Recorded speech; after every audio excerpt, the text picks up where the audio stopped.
Bueno, muy buenas noches. Hoy es un día muy especial, 20 de diciembre del 2025, muy cerca ya de Navidad, pero también es especial porque estamos llevando a cabo la última tertulia de este año 2025. En este panel, en este espacio, han estado pensadores, políticos, economistas, historiadores muy importantes que están marcando el ritmo o el paso, como podría decirse.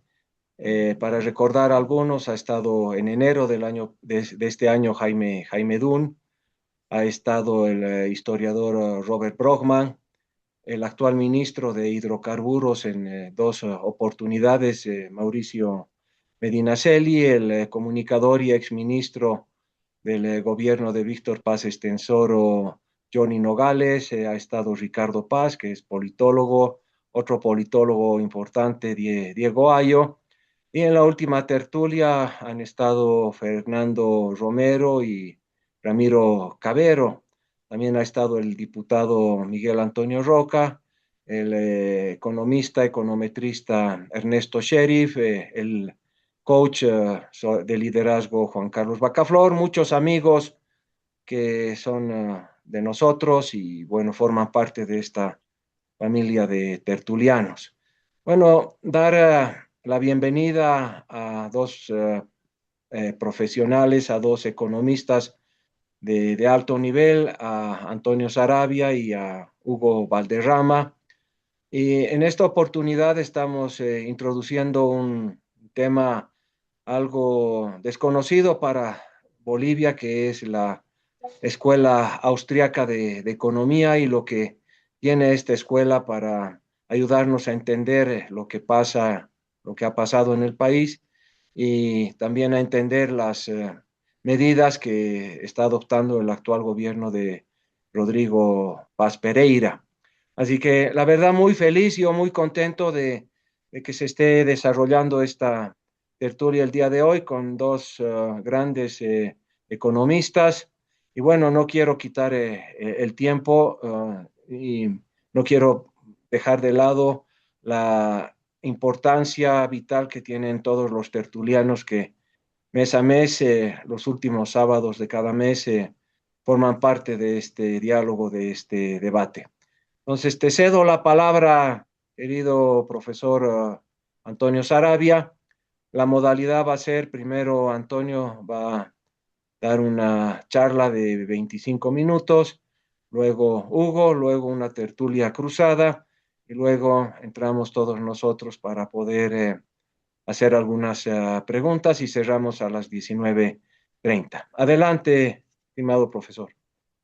Bueno, muchas gracias, Guido. Qué gusto estar con ustedes.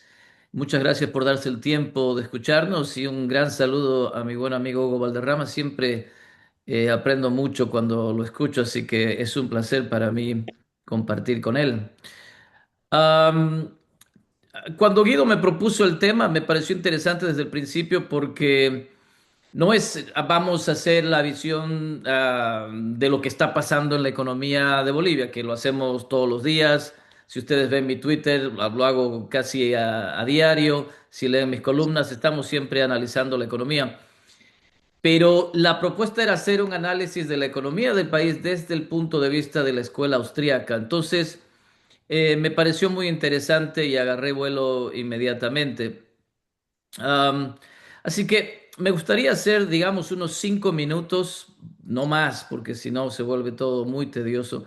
Unos 5 minutos de explicar por qué la economía o la escuela austríaca es distinta a, digamos, la escuela clásica o la escuela keynesiana, las diferentes escuelas de pensamiento dentro de la disciplina económica.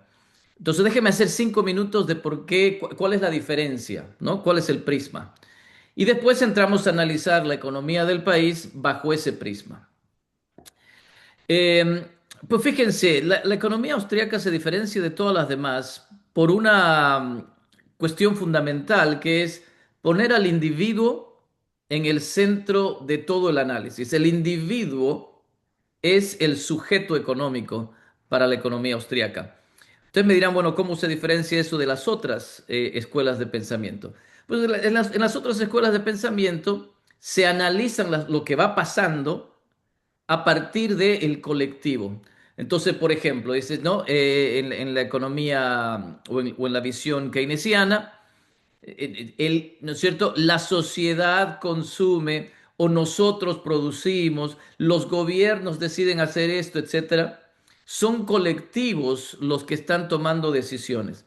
La escuela austríaca rechaza eso completamente. Dice, aquí no hay colectivos, ¿no es cierto? Nunca vas a ver a un gobierno caminando por la calle, no existe. O nunca vas a ver a la empresa Apple caminando por la calle. No existen esos colectivos. Lo que existen son individuos dentro de estas empresas o dentro de estas organizaciones que toman decisiones. Eso es muy importante, porque cuando uno dice, el gobierno va a sacar esta medida o va a sacar el gasolinazo o va a hacer esto, lo que en realidad tenemos que entender desde un punto de vista de la escuela austríaca es que hay personas, individuos de carne y hueso, que toman esas decisiones. Y eso es importante porque estos individuos de carne y hueso tienen intereses propios, ¿no es cierto? Ellos responden a costos y beneficios como todos los demás. Entonces ahí tienes, a partir, digamos, de ese entendido, es que surge toda la teoría o la rama que se llama public choice en economics, ¿no? En economía. Porque entendemos que los gobernantes son gente de carne y hueso como cada uno, entonces el individuo vuelve a estar al centro de todas las decisiones. Eso es muy importante. Digamos, primera pata fundamental de por qué la escuela austríaca se distingue de las otras. La otra pata fundamental, diría yo, es el análisis marginal, lo que se llama el marginal analysis, que introduce Karl Menger, que introduce Leon Walras o Jevons, ¿no es cierto? Lo que ellos dicen es, mira, el valor de las cosas no está dado como lo pensaban los economistas clásicos. Los economistas clásicos como David Hume o Adam Smith o incluso Karl Marx pensaban que el valor de los bienes y servicios estaba dado por su estructura de costos. Cuanto más trabajo le poníamos a algo, pues ese algo tenía que valer más, ¿no? Y Adam Smith, al cual todos reverenciamos, comete el mismo error, porque él no piensa distinto a los economistas clásicos y asume que los bienes, el valor de los bienes se construye a partir de los costos. Bueno, llegan los austriacos, Karl Menger, como les digo, Leon Walras, etcétera, y dicen, no, eso no funciona así. El valor de las cosas está dado por eh, el consumidor de manera subjetiva. Entonces nosotros valoramos los bienes y servicios como nosotros lo valoramos, no nos importa cuántas horas de trabajo le hayan puesto a eso, etcétera, ¿no? El ejemplo que yo siempre les doy a mis estudiantes es, si yo me pongo a pintar un cuadro, ¿no? Pues me voy a tener que pasar, no sé, horas, meses, años probablemente para hacer algo más o menos decente, ¿no? Y si pongo eso después, el producto final, mi cuadro que me costó tanto hacerlo, con el cuadro, no sé, de un pintor con experiencia, hay uno que tiene el mismo apellido de mi amigo Hugo Valderrama, que es un pintor al que yo siempre le compro pinturas en La Paz, Valderrama. Eh, y este señor pues hace un trazo, no sé qué, así ya está, en 10 minutos, y el cuadro de Valderrama va a tener mucho más valor al mío que me tardó un año entero en producir, ¿no? ¿Por qué? Porque el consumidor de manera subjetiva va a decidir que el cuadro de Valderrama tiene más valor que el mío. No importa que yo le haya metido más horas de trabajo. Se fijan entonces cómo la escuela austríaca te dice, el valor de las cosas se da subjetivamente. Y se da subjetivamente en particular a partir de la última unidad, es lo que se llama el análisis marginal, ¿no? Entonces, ¿cuánto ustedes estarían dispuestos a pagar por la primera cerveza en la fiesta de Año Nuevo, ¿no? Con la fiesta de Año Nuevo estamos todos contentos, celebrando con los amigos, me quiero tomar mi primera cerveza, pues va a ser una maravilla, me va a saber muy bien, pues pago cierta cantidad, ¿no es cierto? Pero a medida que paso la noche y voy tomando más cervezas, la última cerveza tiene mucho menos valor. Es más, digamos, sigues tomando cerveza, te vas a hacer daño, ¿no? Ya no vas a generar una utilidad positiva. Entonces, el valor de la cerveza a medida que transcurre la noche se hace menor porque la utilidad marginal es decreciente. Entonces, así se, digamos, determina el valor de los bienes de acuerdo a la escuela austriaca, que rompe con lo que venía diciendo la escuela clásica. Entonces, esa es una segunda pata fundamental. Y una tercera pata fundamental, que ya tiene que ver con más con macroeconomía, es la teoría de los business cycles o los ciclos de negocios en la macro a partir de la visión austriaca, que te dice que las recesiones se dan por lo que ellos llaman malinvestment, o sea, que tomamos malas decisiones en algún momento. Por ejemplo, el Banco Central reduce la tasa de interés, eso hace que nosotros nos prestemos más plata, pero como nos prestamos más plata a un precio artificialmente bajo, hacemos proyectos que no tendríamos que haber hecho y por lo tanto en algún minuto nos pasa todo eso la cuenta y caemos en una recesión. Entonces, para la escuela austríaca, las recesiones se deben a que el gobierno tira malas señales y nosotros tomamos esas señales, como son malas señales, tomamos malas decisiones y por lo tanto vamos a terminar en una recesión. Eso es muy importante y completamente, digamos, opuesto, contrario a lo que piensa la escuela keynesiana, ¿no es cierto? La escuela keynesiana dice que los ciclos económicos, las expansiones y las recesiones se deben a que hay un mismatch entre producción y consumo. Entonces dicen, si te está yendo mal, si estás en una recesión, tenemos que elevar el consumo para que estas cosas se igualen, la producción y el consumo. Entonces, no importa cómo incrementes el consumo, que el gobierno se ponga a hacer carreteras, que el gobierno contrate más gente, gasta, no importa, porque vas a subir el consumo, esto se va a equilibrar y entonces vas a evitar la recesión, ¿no? Entonces, la receta para escapar de una recesión de la escuela keynesiana es muy distinta que la receta que te ofrecería la escuela austríaca. Bueno, entonces, ¿cómo analizamos la economía boliviana a partir de este prisma? ¿No? El individuo como centro de acción en la economía, muy importante. Segundo, el valor de las cosas se da de forma subjetiva. Y tercero, los ciclos económicos, las recesiones se dan porque los gobiernos te mandan malas señales. Pues lo que hemos tenido, digamos, en los últimos 20 años, antes de que llegue este nuevo gobierno, ha sido un gobierno que se olvidaba del individuo, trabajaba para los colectivos, ¿no? Los sectores sociales, los sindicatos, ¿no? Ellos, digamos, se hacían las cosas para que estos sectores sociales eh, tomen las decisiones sobre la plata que llegaba, porque llegaba plata por la venta del gas, ¿no es cierto? Y no era que esto llegaba a empresas privadas que ellos decidían vamos a reinvertir o vamos a hacer esto o lo otro, no. Llegaba al colectivo y el colectivo se la farreaba, se la robaba, ¿no? Entonces llegábamos a un despilfarro de todo esto. Entonces el individuo no tenía, es más, el individuo era reprimido, ¿no es cierto? Porque no le dábamos acción, no le dábamos su competencia, le controlábamos los precios, ¿no? No lo dejábamos exportar, no le proveíamos seguridad jurídica, el mercado laboral estaba completamente sobreregulado y entonces la gente no podía contratar como quería. Entonces el individuo era completamente suprimido, ¿no? ¿Cómo se determinaban el valor de las cosas? Bueno, los precios eran controlados, como digo, por el gobierno. Y por lo tanto, teníamos mercados negros, nos movíamos todos hacia la informalidad, tanto así que el 80% de la economía se convirtió en informal, porque las reglas de juego eran terribles, te controlaban todo, y entonces uno tenía que escaparse hacia el mercado negro donde podía tener algo de libertad, ¿no?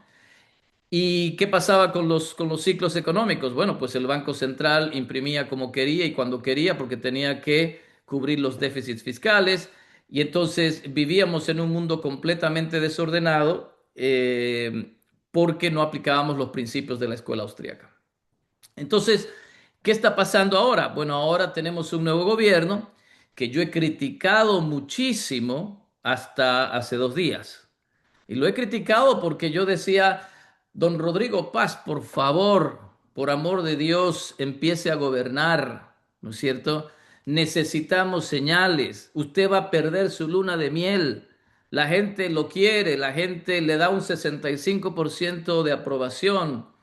La gente se ha emocionado el día que usted ha tomado posesión y ha mostrado un video donde llegaban las cisternas, ¿no? Con carburantes. Y entonces la gente decía, por fin nos sacamos estos 20 años de pesadilla masista. Esa luna de miel no la está aprovechando. Si ustedes leen mis artículos de las últimas semanas, ya mi paciencia, ¿no? Probablemente se notaba que se había acabado y le empezaba yo a dar palo. El último artículo que publiqué se titula El rol histórico de Rodrigo Paz.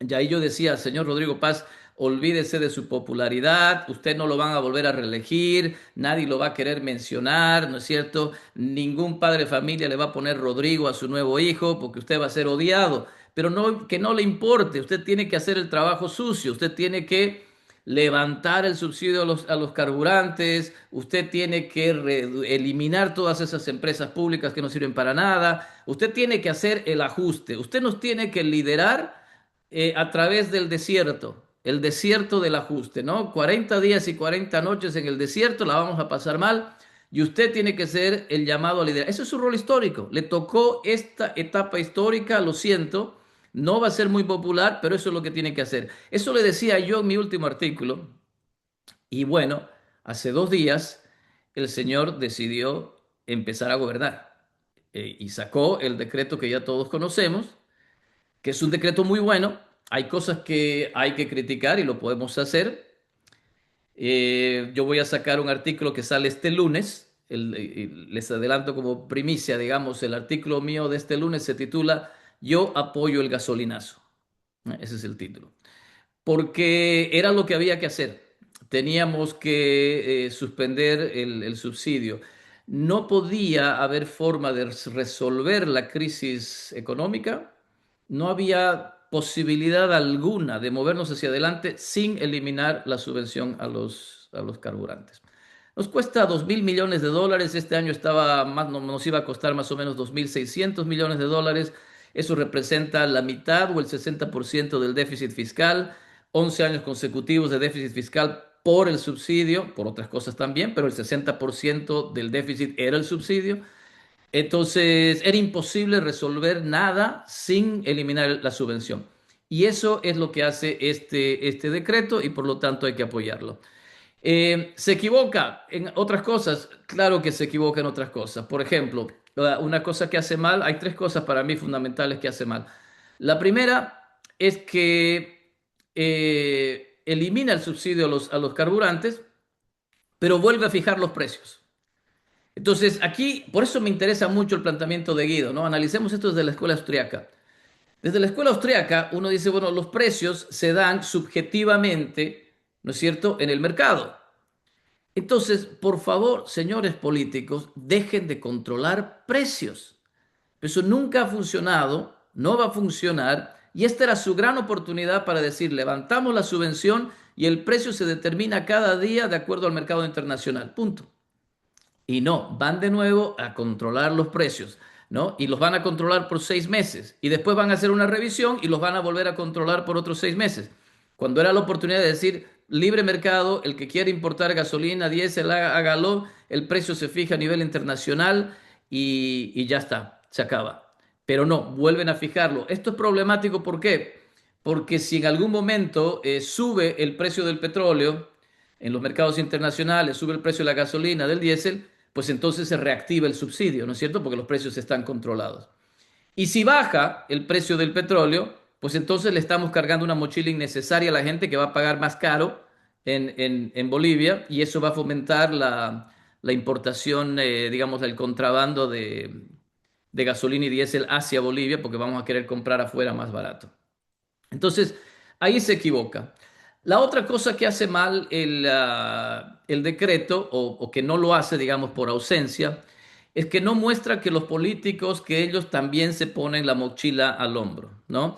Le están exigiendo un sacrificio muy alto al país y era necesario, por eso lo aplaudo, pero hubiera sido muy bueno que ellos muestren que ellos también cargaban la mochila. No se ha eliminado una sola empresa pública, ni una. Y a mí me da mucha rabia cuando sale la gente y dice, sí, tenemos que eliminar las empresas deficitarias. No, señor, tenemos que eliminarlas todas, todas, porque otra vez, el colectivo nunca hace las cosas de forma adecuada. Tenemos que dejar que sean los individuos en el sector privado los que decidan si se explota gas o si se explota litio o si será el turismo, lo que sea, pero dejen a los individuos hacerlo. Entonces, no solamente que las empresas públicas son perversas y malas cuando pierden plata, también son perversas y malas incluso si ganan plata, porque ganan plata a partir de ineficiencia del sector público. Tendrían que dejar eso en manos del sector privado y así evitar los problemas de ineficiencia, los problemas de crowding out. Eh, y eso no lo ha hecho este gobierno, ¿no? Yo no sé qué están esperando. En mi artículo yo pongo que ojalá sea un problema de timing, nada más, y que en enero veamos un nuevo paquete que diga, bueno, se eliminan tantas empresas públicas, ¿no? Eh, no se ha reducido personal burocrático. Se han eliminado dos ministerios, que es nada, tendrían que haber eliminado mucho más, y ni siquiera los han eliminado, ¿no? Porque los han puesto como dentro de otros ministerios.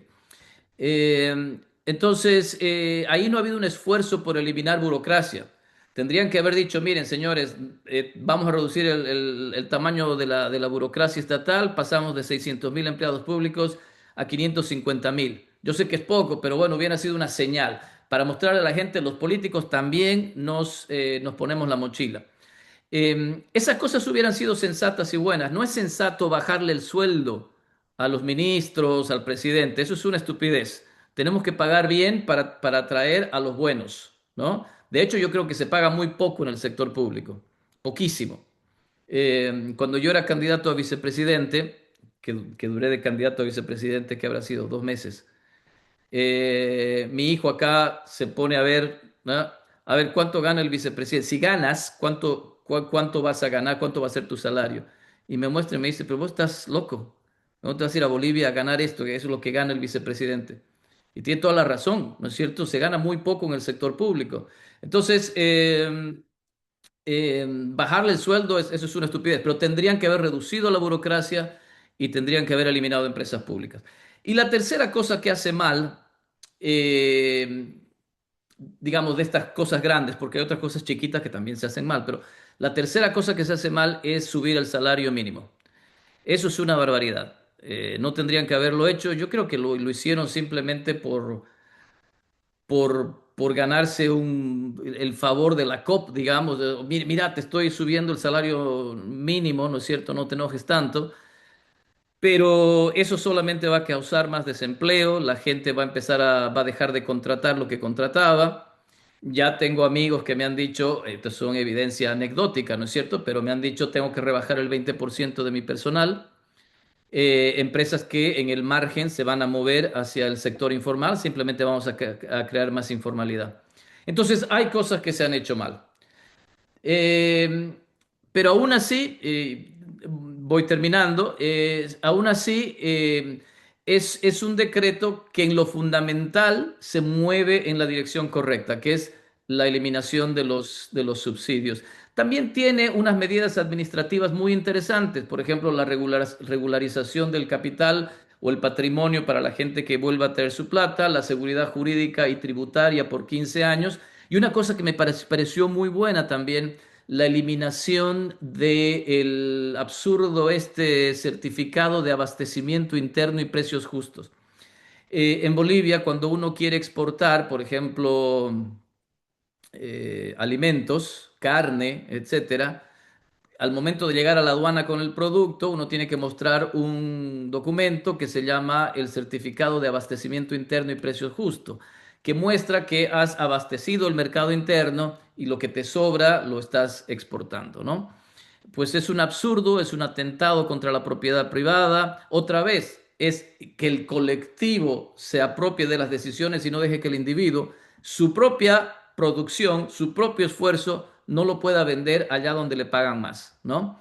Entonces, era una barbaridad y este decreto elimina ese certificado o la exigencia de presentar ese certificado y por lo tanto es una movida en la dirección correcta. Entonces, hay ciertas cosas administrativas que me parecen buenas. Los independientes también se van a poder descargar contra el IVA, eso es una cosa buena. Pero digamos que son las cosas chicas. En lo fundamental, la eliminación de la subvención a los carburantes era lo que tenía que hacer. Tenemos que defender esa medida, no porque nos guste Rodrigo Paz o el PDC o nada, pero no podemos dejar que esta gente infame de la COP, yo digo que son infames porque siempre andan con ese casco, ¿no? Que no se lo sacan ni para bañarse, creo, y el casco tiene la foto del Che Guevara. Entonces, no puede ser pues tan infame de tener un asesino en tu casco y mostrarte así a la sociedad como que aquí no pasa nada. No podemos dejar que estos sindicatos y bloqueadores nos vuelvan a llevar a esa espiral de retroceso, hacer que Rodrigo Paz retroceda, que el gobierno retroceda, ceda, elimine el decreto o cosas así, porque si no volvemos a la pesadilla.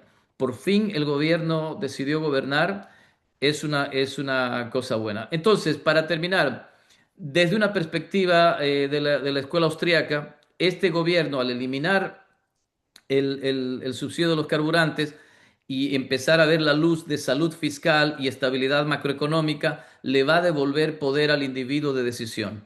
Eliminar los cupos de exportación le devuelve al individuo su poder de decisión.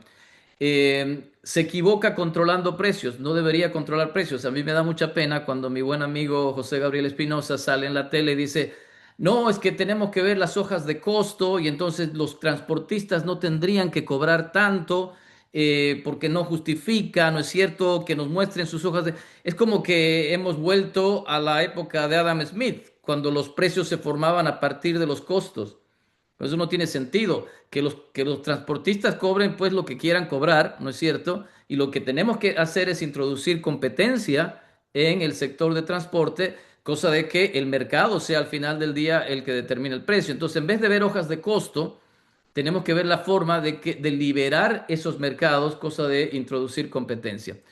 Eh, y entonces, digamos, hay luces y sombras. Hemos esperado 1 mes y 10 días para ver al gobierno gobernar, pero finalmente se ha hecho esto y a mí me parece que es una movida en la dirección correcta, que hay que apoyarlo. No podemos dejarnos intimidar por esta gente que quiere bloquear y hacer cosas y volver al pasado.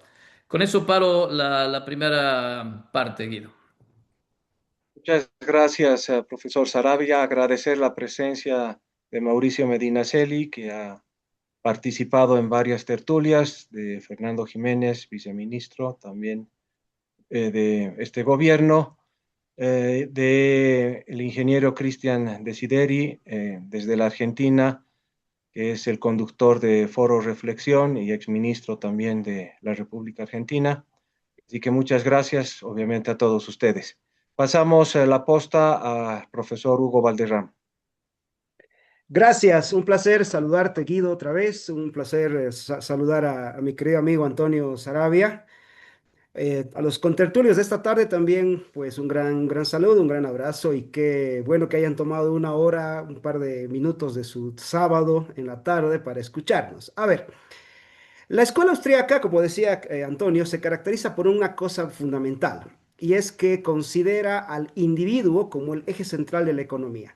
La economía para la escuela austríaca no son cosas, no son números, no son cosas materiales. Si bien tiene que ver con eso, si bien tiene que ver con cosas materiales, tiene que ver con números, tiene que ver con eso, ese no es el eje central. El eje central de la economía en la escuela austríaca es el individuo actuando, el individuo creando.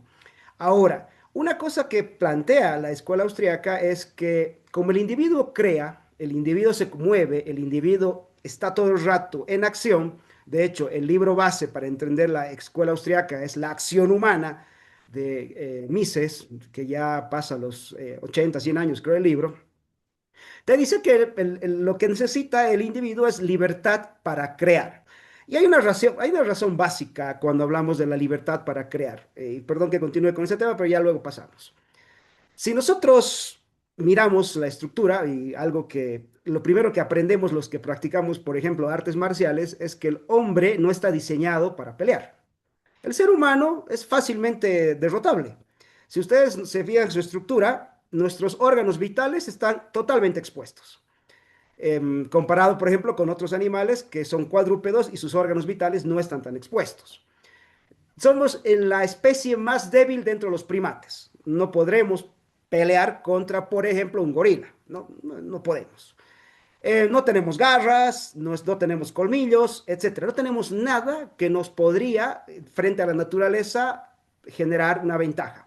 Entonces, ¿por qué sobrevive el hombre? Y lo dice la escuela austriaca, por su capacidad creativa. La verdadera fortaleza del ser humano no es física frente a la naturaleza, es mental, es creativa. Es la posibilidad de transformar el entorno. Ahora, otra cosa que plantea la escuela austriaca, y esto es una diferencia fundamental con las demás escuelas, inclusive con algunas escuelas de corte liberal también, es que te plantea lo siguiente.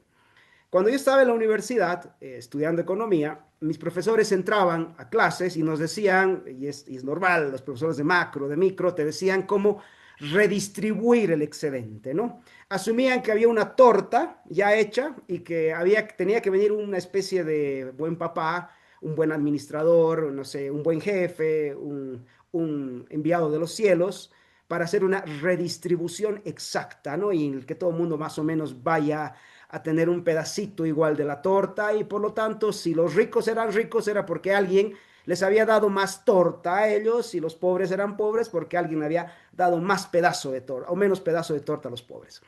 La escuela austríaca te dice que no, que ese es un planteamiento errado, que no hay tal cosa para distribuir, porque en realidad la riqueza hay que crearla. La pobreza no hay que entenderla, porque para la escuela austríaca el ser humano es pobre por naturaleza. Lo que hay que entender es la creación de la riqueza. ¿Cuál es el camino para crear riqueza?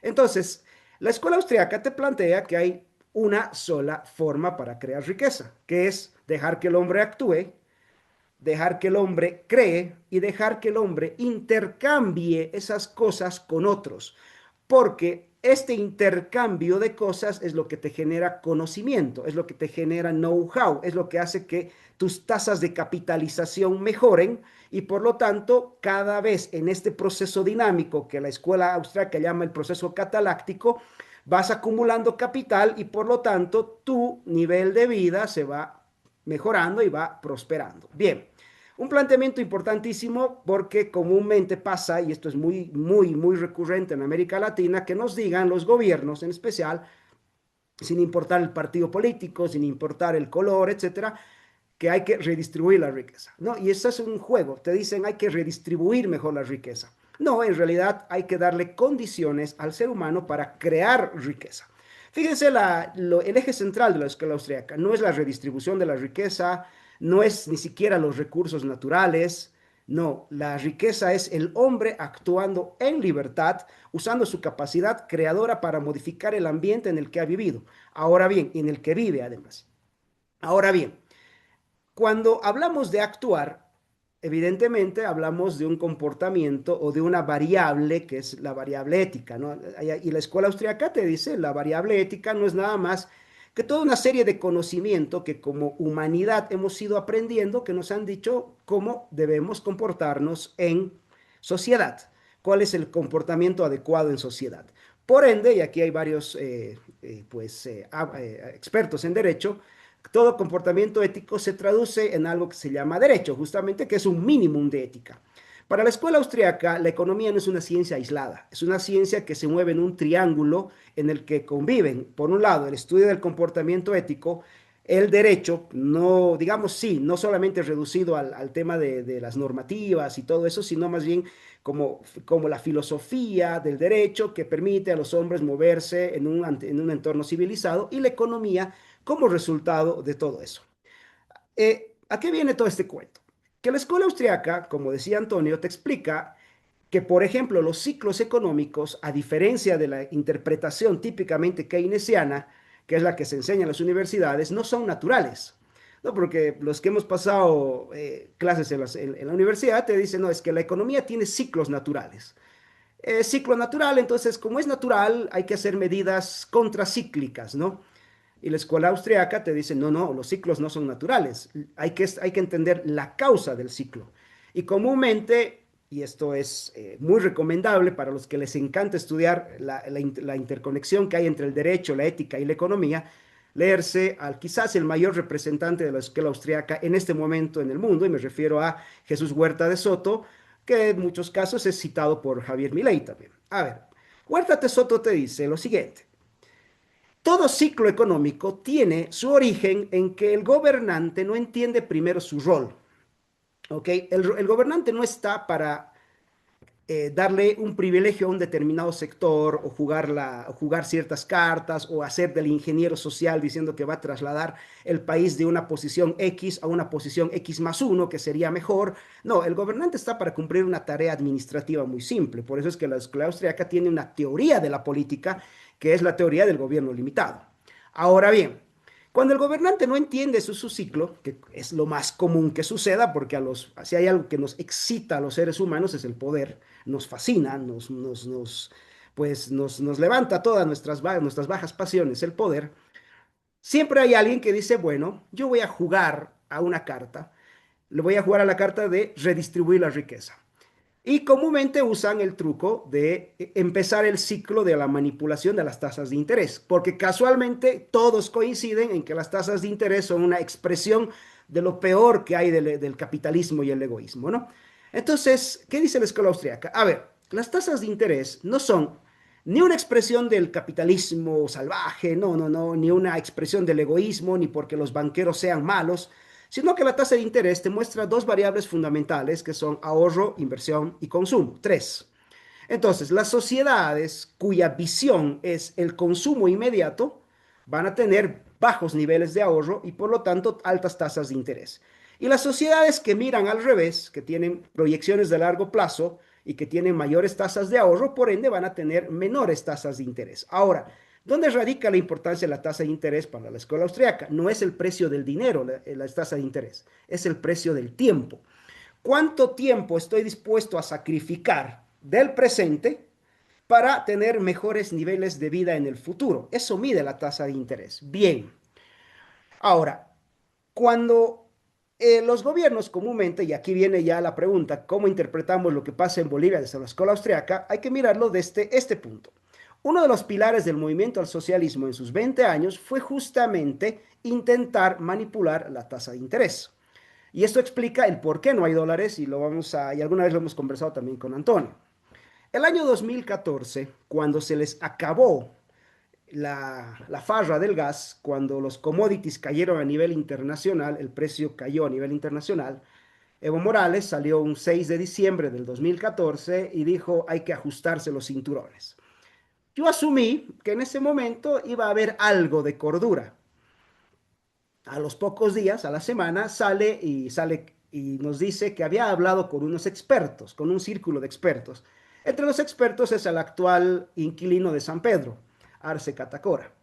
Y le habían recomendado, entre los expertos, que no se preocupe, que Bolivia tenía 45.000 millones de dólares para surfear la crisis. Ok, ¿dónde estaban esos 45.000 millones de dólares?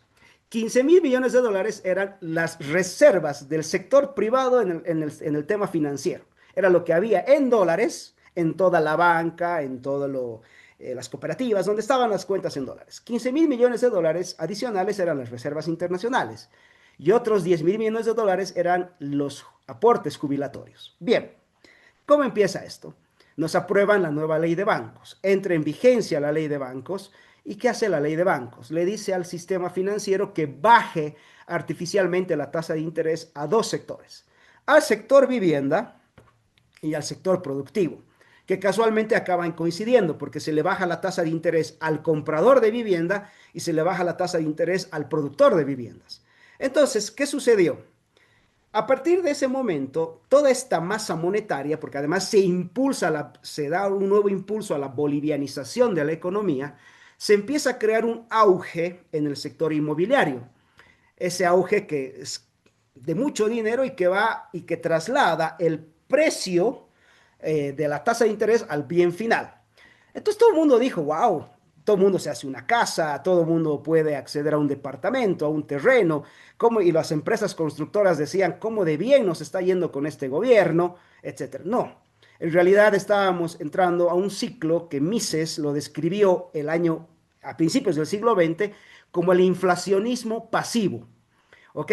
Y para no usar terminología económica que es medio compleja, que ni los economistas la entendemos, el inflacionismo pasivo se entiende así. Imaginemos que yo soy tímido y estoy en una fiesta. Entonces, digamos que quiero hablarle a Jordana, a mi amiga Jordana que está acá, y yo soy tipo tímido y no me atrevo a hablarle a Jordana. Ok. Bueno, alguien me dice, métete un trago y vas a ver cómo te impulsas. Entonces voy y me meto un trago y a lo mejor la saco a bailar y con el segundo trago me suelto más. Bueno, estoy contando el por qué no bebo también. Y con el tercer trago estoy sobre la mesa, pero resulta de que si me paso toda la noche entre chupe y chupe y chupe, en la mañana voy a despertar con una resaca que no me entiendo. O sea, a lo mejor me botaron del boliche porque me subí sin polera a la barra, le quise pegar a la seguridad, vomité en el taxi, o sea, hice todo un desastre. Bueno, cuando despierto al día siguiente, me doy cuenta que había cometido un error. Había querido subsanar mis problemas de timidez chupando. Bueno, más o menos así se entiende el inflacionismo pasivo. Yo quiero subsanar mis problemas en la economía tirándole plata al sector, a un sector económico determinado, ya sea a través de la manipulación del crédito, como lo hizo el movimiento socialismo, u otras medidas que también acaban en lo mismo. ¿Qué es lo que pasa?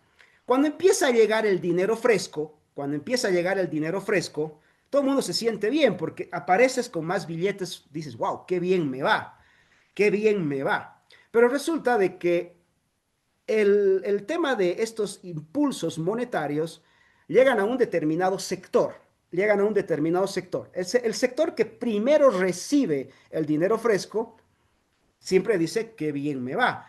Y tiene una ventaja adicional. Como le llegó dinero fresco al bolsillo, todavía puede comprar los bienes al precio anterior a la llegada del dinero fresco. Por lo tanto, se genera un quiebre en el orden económico, porque los que están al final de la cola se van a dar cuenta de que cada vez los bienes les van costando más. A los que les llegaron primero dicen, wow, sí, compro el bien. Ahora me pongo a hacer la inversión, ahora me pongo a hacer los negocios, ahora compro la casa, ahora compro el inmueble. Y da la impresión de que las cosas van muy bien, que van de maravilla. Y eso es lo que ha pasado al país. La burbuja del sector inmobiliario se tiene que entender qué es lo que ha pasado, en realidad no como una burbuja del sector inmobiliario, como comúnmente se lo ha llamado, sino como una consecuencia de la manipulación de la ley de bancos que en el país se la hizo entre el 2013 y el 2014 y que forzó al sistema financiero, uno, a bolivianizar el 90% del crédito, a impulsar la moneda y que eso generó esta fiesta de inflacionismo pasivo.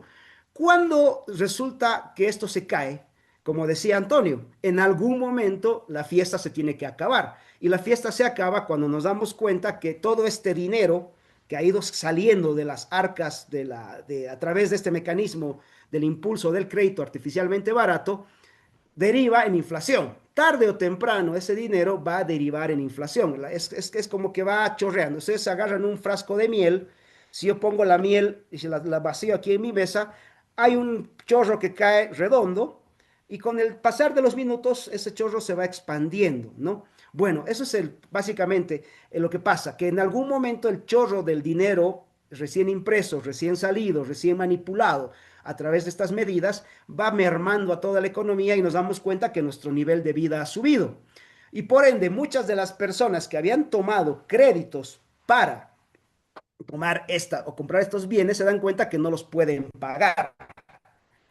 Y es ahí donde empieza el proceso de quiebre, eso que comúnmente se llama recesión. En realidad, sí, es una recesión. Ahora, otra diferencia, la escuela austríaca no ve en las recesiones un problema, sino una señal que nos dice que algo está haciéndose mal y hay que ir a la raíz del problema, no a ampliarlo el problema. Entonces, los ciclos económicos no son una consecuencia natural o que son naturales de la economía, sino una consecuencia de una política económica que puede tener las mejores intenciones del mundo, porque, a ver, yo también quiero que todo el mundo tenga casa. El tema es de que las intenciones y los romanticismos no funcionan porque generan más desastres de los que quiero. ¿Qué es lo que pasa? En Bolivia se ha vivido los últimos 10 años una mega burbuja estructurada, financiada, construida sobre la reducción artificial de la tasa de interés.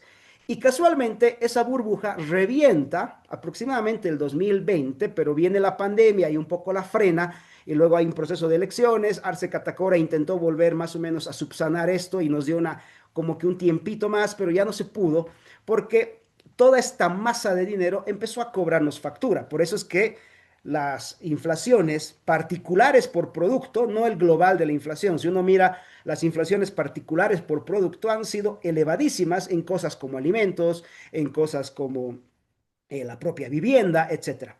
Entonces, ¿qué es lo que plantea? Y con esto voy a ir cerrando y luego vamos viendo el tema. Que la economía para la escuela austriaca tiene que respetar tres cosas para tener una economía sana.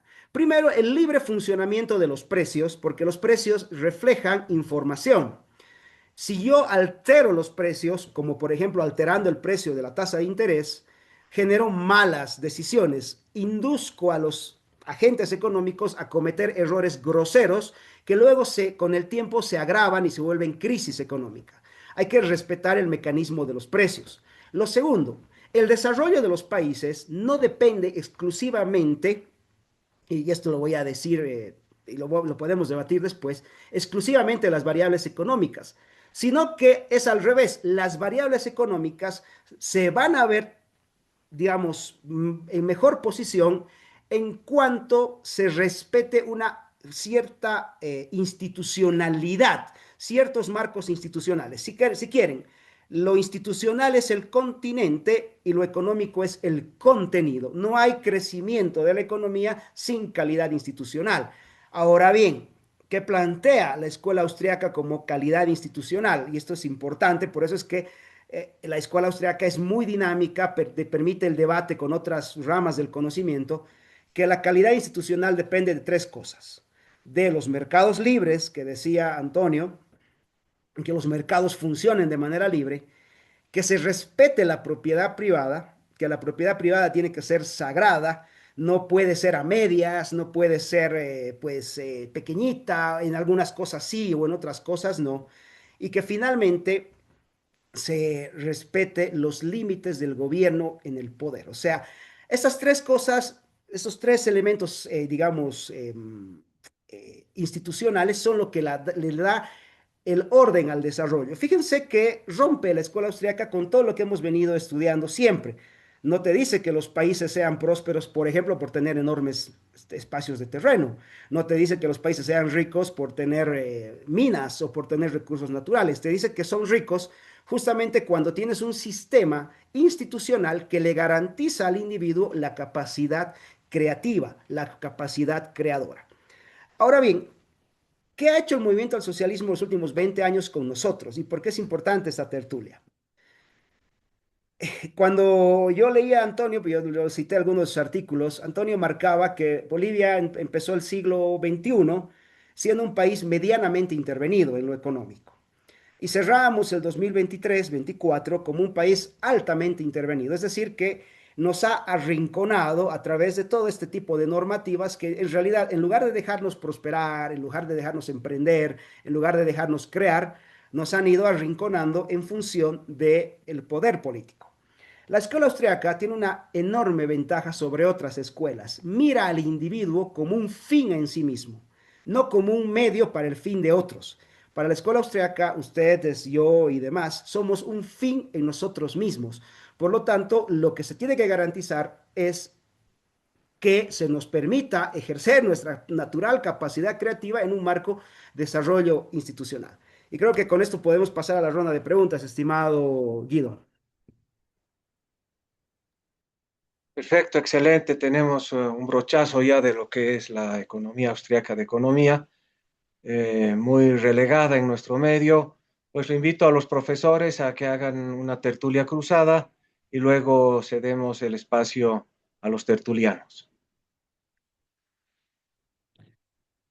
Nos hacemos preguntas entre nosotros. Sí, puede ser, o comentarios o Ok. observaciones.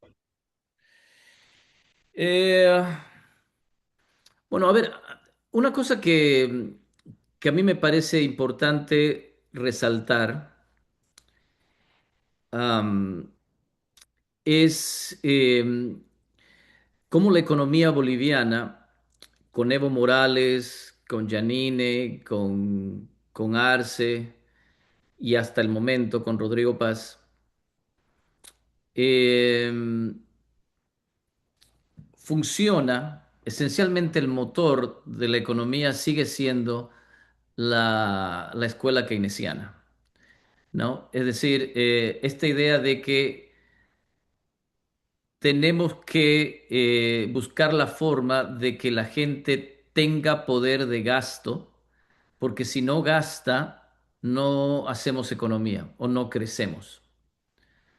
Cuando en realidad, para crecer y tener una economía sólida, lo que necesitamos es producir.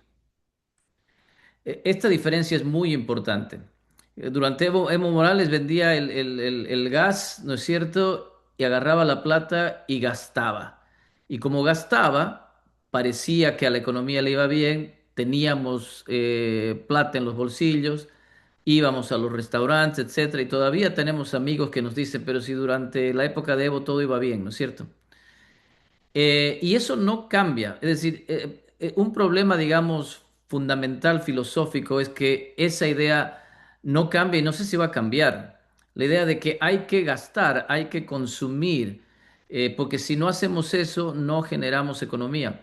Y es al revés. Y con esto le voy a dar el paso a Hugo a ver qué piensa sobre esto, pero mucha gente piensa que toda demanda crea su propia oferta, ¿no es cierto? Y si demando algo, pues va a haber alguien que lo va a producir. Pero es al revés. Es como decía Say, toda oferta crea su propia demanda. Porque para poder demandar, para poder comprar algo, usted tiene pues que haber vendido algo antes. Si no, ¿de dónde sacó la plata para comprar? Entonces, la única forma de generar demanda es si usted ofreció algo antes, si usted produjo algo. Entonces, si no producimos algo, si no vendemos algo, no podemos consumir. Pero el pensamiento keynesiano es, bueno, no importa si produciste o no, el chiste es que gastes, porque si gastas vas a generar economía y entras al famoso multiplicador y todas esas cosas que se enseñan, yo digo que se indoctrinan en los cursos básicos de economía en la mayoría de las universidades del mundo, el famoso multiplicador keynesiano. Eh, entonces, al margen de si analizamos el decreto del gasolinazo o analizamos Arce, Evo Morales, etcétera, digamos, yo creo que el paradigma que domina a la sociedad boliviana es el paradigma keynesiano. Y en algún momento vamos a tener que sacarnos eso de encima, porque si no, yo no veo cómo el país vaya a generar crecimiento sostenidamente. No sé qué te parece eso, Hugo. A ver, hoy estoy, con motivo de esta invitación, me puse a leer a uno de los clásicos de la escuela, mis autores favoritos, a Hayek, y hablaba de los fundamentos de la libertad, que de paso es un libro recomendable a quienes les gusta analizar el derecho también. Hayek era, si bien era, tuvo un premio Nobel en economía, escribió mucho sobre derecho,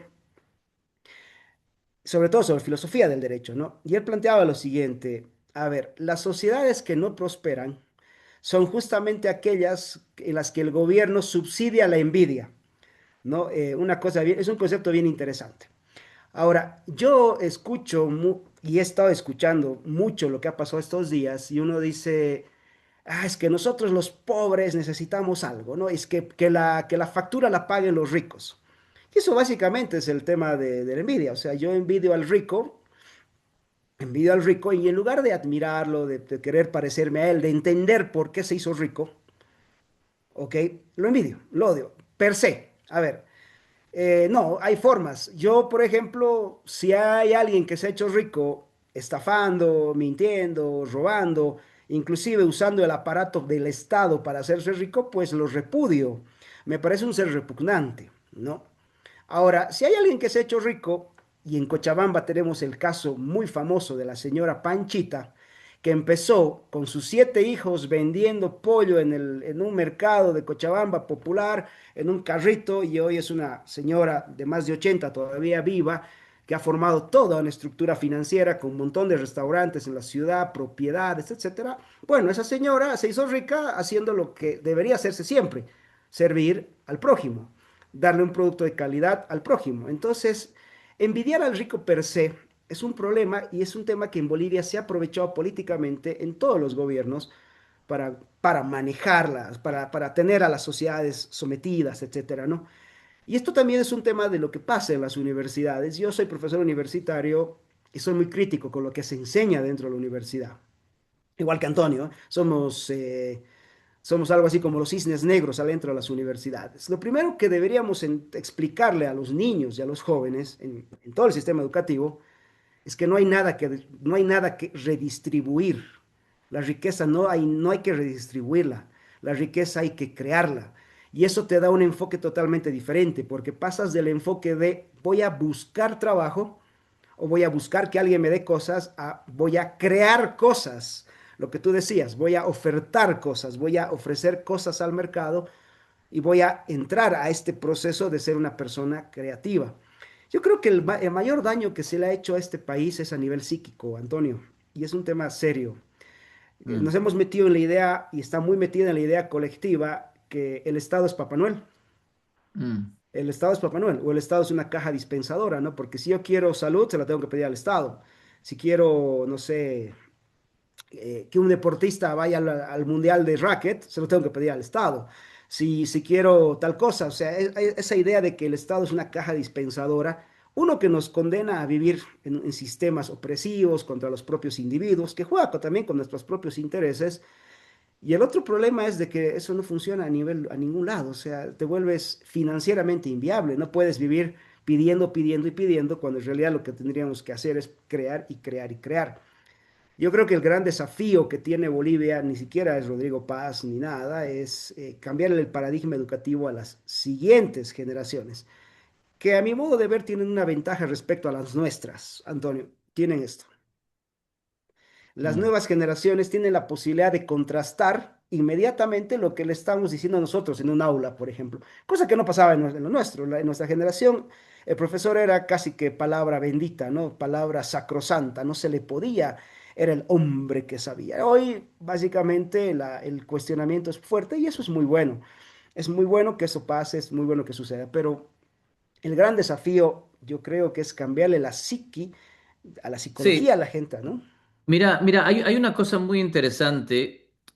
Hace una semana, creo, Rodrigo Paz se juntó con empresarios y exportadores en Cochabamba, porque iban a empezar arrancaba, digamos, la elaboración del Programa Nacional de Desarrollo o el Plan Nacional de Desarrollo, era algo así, ¿no? Y ya de partida, entonces, eso ya te da alergia, ¿no es cierto? Porque ellos siguen tratando de planificar el desarrollo. O sea, el primer ministerio que yo hubiera echado a la basura, que hay muchos que hay que echar a la basura, pero el primero hubiera sido el Ministerio de Planificación, porque no se puede planificar la economía. Los que han tratado de planificar la economía han acabado con pobreza, con miseria. ¿Mm? Los que planificaban la economía han matado a 100 millones de personas de hambre. ¿Ah? Entonces, lo primero es eliminar el concepto de planificación. Pero bueno, estos señores se juntaron con el presidente para elaborar el Plan Nacional de Desarrollo.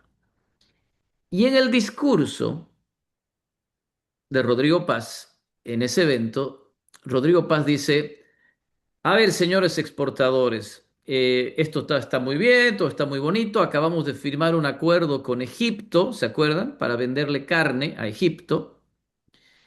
Pero no se me pasen de vivos, le dice Rodrigo Paz a los exportadores. No se me pasen de vivos. Aquí me cumple con el mercado interno. Vendan la carne acá, ¿no es cierto? Y después exportamos. Está todo bien con Egipto, perfecto, pero aquí me cumple en el mercado interno. Y eso pasa como si nada, o incluso pasa probablemente, y por eso la batalla cultural es tan importante, pasa como una virtud, pasa como algo bueno. Ah, mira qué bien Rodrigo Paz que les dijo a estos que primero vendan acá, porque primero es la patria, Bolivia, Bolivia, Bolivia, que repiten, ¿no? Entonces que vendan acá. Y lo que debería pasar en realidad es que todos nos deberíamos indignar por ese discurso.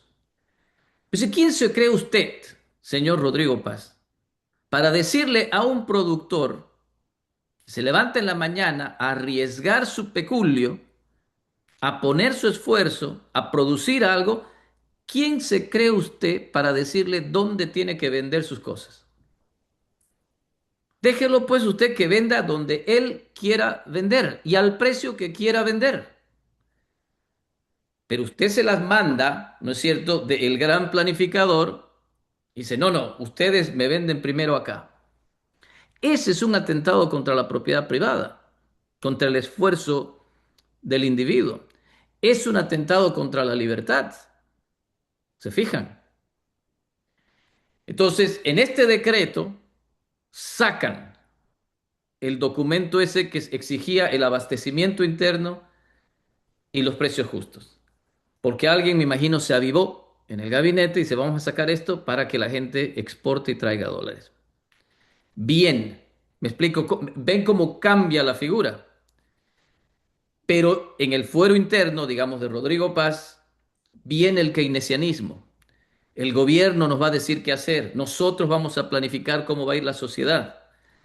Y entonces hay cosas de coyuntura que hay que discutir, el decreto este, qué va a pasar con las empresas públicas, etcétera, etcétera, etcétera. Pero hay una batalla cultural más profunda que hacer. El día en que un presidente haga un discurso como ese y el resto de nosotros al día siguiente salgamos indignados de decir, usted nadie le da derecho a decir a nadie dónde tiene que vender, ese día Bolivia habrá cambiado y no nos podrán agarrar, ¿no? Porque ahí despegamos con todo. Pero para eso requerimos una batalla cultural muy fuerte. A ver, te voy a robar, es que había un comentario, creo que era de Cristian Disideri, que dice, América Latina no ha sabido generar desarrollo. Sí, esto es cierto, Cristian, un saludo hasta mi segunda patria, Argentina. Yo tengo un fuerte ligazón con Argentina, yo fui compañero de Milei una época, soy amigo hace muchos años, así que bueno, mi segundo país es Argentina. A ver, el problema en América Latina es que somos, a ver, en todas las ciudades de América Latina hay un fenómeno, ¿no? Hay el barrio feo o los barrios feos, ¿no? Uno camina por esos barrios y se va a fijar que no están terminadas las casas, ¿no? Están a medio construir, la calle no está asfaltada, y eso es un fenómeno que se ve en todas las ciudades de América Latina. Un poco que eso refleja qué es lo que somos. América Latina tiene una extraña característica. Cuando estábamos, las oportunidades que hemos tenido de estar de entrar al primer mundo, al desarrollo, al progreso, nos hemos autosaboteado. Es como que estoy a punto de terminar el edificio y le pongo dinamita a los cimientos y se cae. A ver, en Bolivia estábamos caminando rumbo al desarrollo, y esto tiene que ver mucho por la cultura de la inmediatez, que es contrario al espíritu del desarrollo. El desarrollo no es inmediato, el desarrollo tiene un sacrificio, es como todo. Si yo quiero ponerme en forma en el gimnasio, pues no lo voy a hacer el día que me inscribo al gimnasio, ni el primer mes, tendrá que ser un proceso. Bueno, en América Latina creemos que esto es rápido, inmediato, ¿no? Entonces, caso boliviano, por ejemplo, estábamos avanzando entre la segunda mitad de los 80 y todos los 90 con sus bemoles, sus subidas y sus bajadas, sus alternativas y lo que queramos, pero había una idea. Bolivia en un mundo que se estaba globalizando, en un mundo que estaba entrando en una revolución tecnológica, en un mundo que miraba hacia el desarrollo empresarial, del mercado, la integración económica. Y bueno, el 2005 decidimos suicidarnos y cambiamos totalmente eso, ¿no? Empezamos a hablar de redistribuir la riqueza, nuestra orientación geopolítica cambió, dejamos de mirar a Occidente como nuestro aliado y lo convertimos en nuestro enemigo.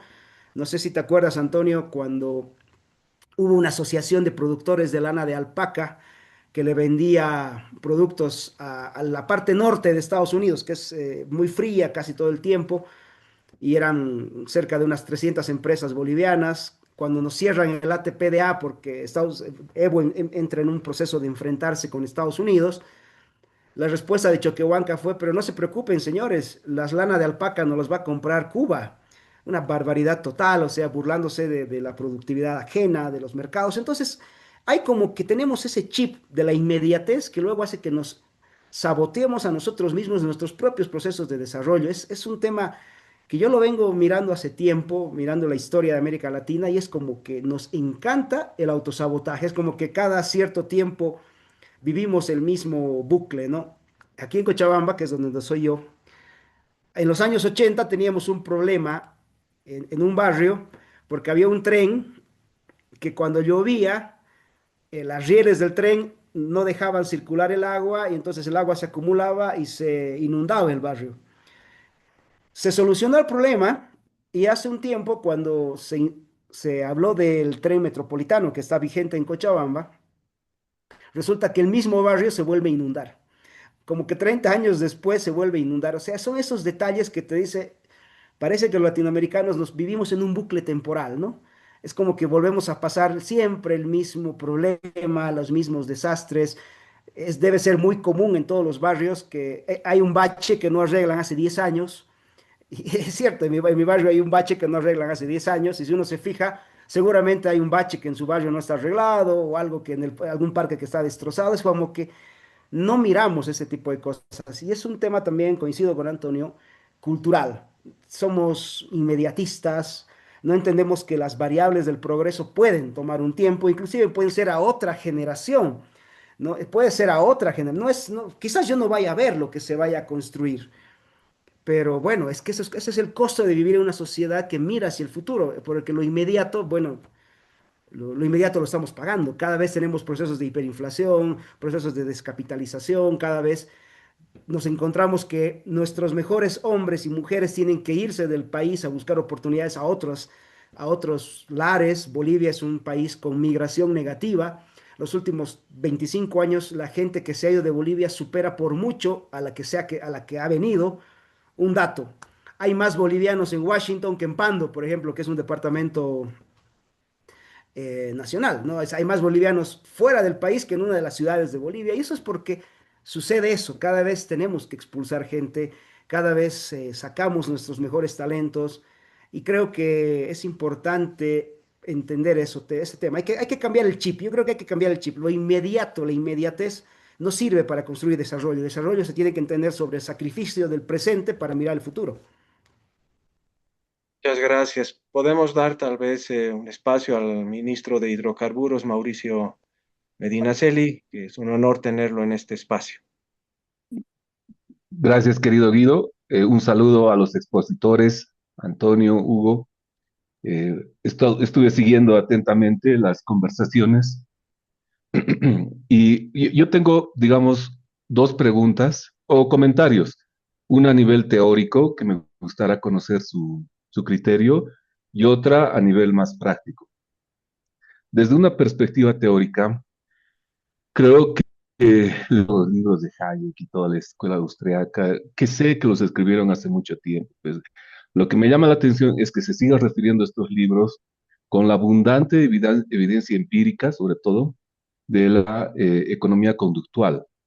Digamos, ¿cómo encaja la teoría de los prospectos en toda esta economía austriaca? ¿Ustedes han visto algo sobre esto? Los prospectos, dices, Mauricio.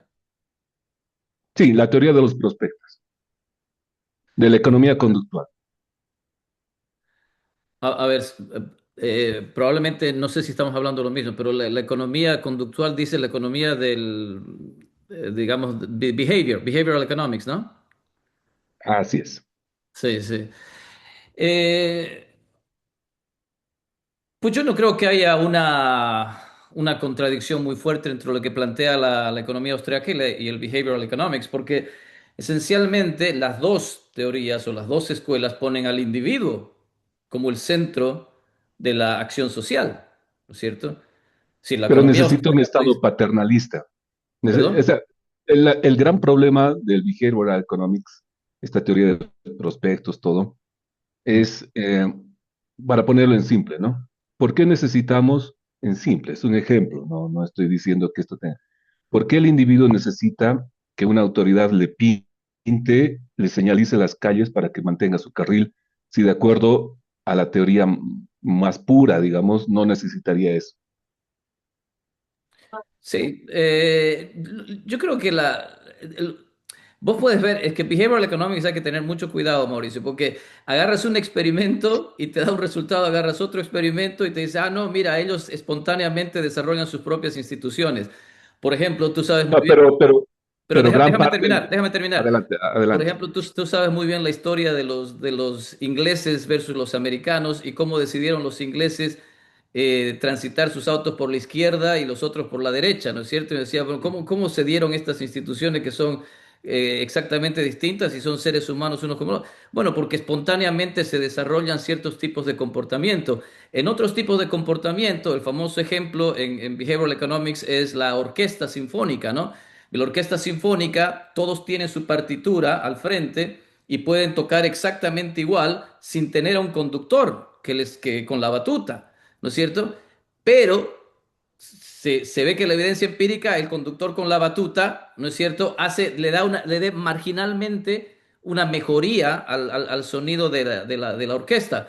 Entonces tienes diferentes circunstancias en las cuales los individuos buscan un beacon, una luz, una referencia, y en muchas otras circunstancias en que los individuos espontáneamente generan esas propias instituciones. Pero son los individuos, al final del día, los que van a tomar esas decisiones. El problema de la escuela keynesiana, que para mí es el gran problema que tenemos en Bolivia, es que seguimos pensando que el colectivo toma mejores decisiones que los individuos. Sí, es que querido Tuco, la verdad que llega un momento en que uno se enfrenta con que el individuo a un estado paternalista. Entonces, cuando tú hablas de un cambio cultural, con lo que estoy completamente de acuerdo, está bien, ¿no? O sea, básicamente lo que uno está diciendo ahí es hay que decirle al individuo que entre en razón, ¿no? La cual cosa con Jaime Dunn estuvimos comentando en este mismo espacio es complejo, porque si le vamos a dejar la libertad, pero después tenemos que decirle que entre en razón porque está pensando mal, hay una como una contradicción epistemológica. Entonces, la- el problema es qué hacemos cuando consultamos al individuo y ese señor nos dice, yo necesito que alguien guíe mis pasos. ¿Cómo activarías tú este cambio cultural? Con el Ujú. que estoy de acuerdo, dicho sea de paso. Estoy Sí, sí, yo completamente sé de que estás acuerdo. de acuerdo. Hemos conversado muchísimo. Mm, Venimos más o menos de la misma escuela, además, ¿no? claro. Yo creo que son procesos que toman su tiempo, pero esencialmente podemos mostrar la evidencia empírica, Mauricio. Es decir, mirar los países que se han acercado más hacia el paradigma de la libertad económica, aquellos en que el Estado ha retrocedido, se ha arrinconado y ha dejado que sean los individuos los que tomen decisiones. Mira lo que ha pasado con esos países y mira lo que ha pasado con los países que se han ido hacia el otro lado. O sea, no hay Ujú. dónde perderse, ¿no es cierto? Si vos ves el índice de libertad económica, vas a ver que los top 25 han tenido resultados muchísimo mejores que los países que han sido reprimidos por sus gobiernos. Cuando empecemos a entender eso y la gente empieza a entender que puede hacer las cosas de manera espontánea, y yo no creo que en Bolivia sea difícil, porque ya lo hacemos en el 80% de nuestra economía. ¿No es cierto? Son decisiones espontáneas entre la gente sin que el Estado medie, ¿no es cierto? Eh, entonces, yo creo que vamos a tener mejores resultados. Y una de las cosas que ustedes están haciendo, y aquí te voy a echar flores y al gobierno, porque lo he dicho al empezar la charla, una de las cosas que están haciendo es movernos en esa dirección. No será perfecto y tendremos nuestras diferencias y podemos discutir tomándonos un café qué se pudiera haber hecho acá y allá, pero en esencia la dirección que ustedes están tomando es esa, ¿cierto? Basta, sacamos al gobierno del medio y dejamos que el precio de los combustibles sea el precio de los combustibles. ¿No? Porque no podemos seguir gastando esa plata y además mandamos malas señales, porque cuando los precios no reflejan la verdadera escasez de los recursos, pues la gente toma malas decisiones. Entonces necesitamos que los precios sean los precios de mercado. Perfecto, Claro. eso es No, moverse en esa dirección. Las medidas administrativas de las que hemos hablado, por ejemplo, sacar ese documento de abastecimiento interno y precio justo, es una maravilla. ¿No es cierto? La seguridad jurídica y tributaria por 15 años, que incluye el decreto. Son cosas muy buenas y yo creo que nos estamos moviendo en esa dirección. Yo estaba pidiendo, como vos sabes, que se lo hiciera de forma más acelerada, pero bueno, se lo hace ya y me imagino que vendrán más medidas moviéndonos en esa dirección, de dejar que el individuo sea el que tome, digamos, se encargue del desarrollo de la economía. Así es. Y bueno, respecto al plan viejo, y eso para ceder la palabra a los otros, está establecido por ley. Entonces, si incumples funciones, a la chirola. Entonces, no es que me quiera justificar acá o al gabinete, pero hay una serie de candados y si tú metes una ley al Congreso, la verdad que nos aprueben el presupuesto de 500 millones ha sido un lío porque el vicepresidente está básicamente haciendo leyes en contra nuestra. Entonces, sí hay en el Real Pol, tú lo conoces muy bien, unos temas que, pucha, cuestan, digamos, ¿no? Y el plan de desarrollo debería ser, hagan más o menos lo que quieran, pero Carlo, eh, porque la ley, y cerrar una empresa pública también lleva complejidad, aún las empresas de papas fritas, porque si las cierras, porque la ILB está en quiebra, básicamente. Yo estoy de presidente del directorio y ya lo he visto, está en quiebra, pero Ujú. no la puedo cerrar porque me meten preso por daño económico al Estado, y daño económico al Estado es básicamente de quien interpreta la norma. Entonces, realmente la pregunta Pero es hasta perdón, si le estás dónde salvando de una empresa quebrada, ¿cómo te van a meterla por daño económico? Si le estás salvando plata al país. viejo, sí, y te invito a que veas lo que han hecho con ese pobre mini, cerró la planta de URE el 2019. Lo han perseguido sin piedad. Entonces, Ajá. realmente esta es una arquitectura para las empresas estatales muy fina que hay que tomar una decisión integral, las de pagamos la forma legal. Y la ILB y el PFB y todo eso implican ciertamente una ingeniería legal, ¿no? Y menos cuando en el Congreso tuto al lado de quizás de no al lado nuestro probablemente, ¿no? Bueno, yo termino y doy paso a los demás, pero sí, yo he puesto un tuit criticando a Tuto porque a mí me parece que en este momento hay que apoyar este decreto, hay que apoyar al gobierno que empieza a gobernar con estas medidas. Y además he criticado a Tuto porque se equivoca en su concepto de inflación. Los precios van a subir, sin duda, pero eso no es inflación. Eso es que los precios reflejen nomás la verdadera escasez de los bienes y servicios. Eso es mandar las señales correctas. Inflación es cuando el Banco Central imprime dinero. Y si no eliminábamos el subsidio a los hidrocarburos y seguíamos con los déficits fiscales, pues el Banco Central iba a seguir imprimiendo dinero y eso sí era inflacionario. Entonces, ahí yo creo que se equivoca. Pero bueno, muchas gracias por darte el tiempo, Mauricio.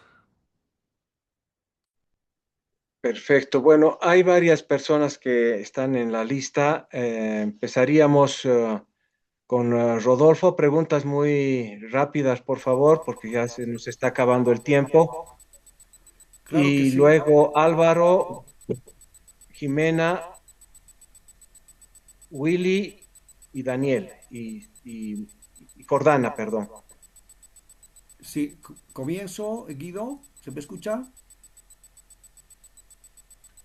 Hola, hola.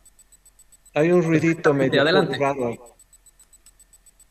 A ver, voy a tratar de que se me entienda la pregunta.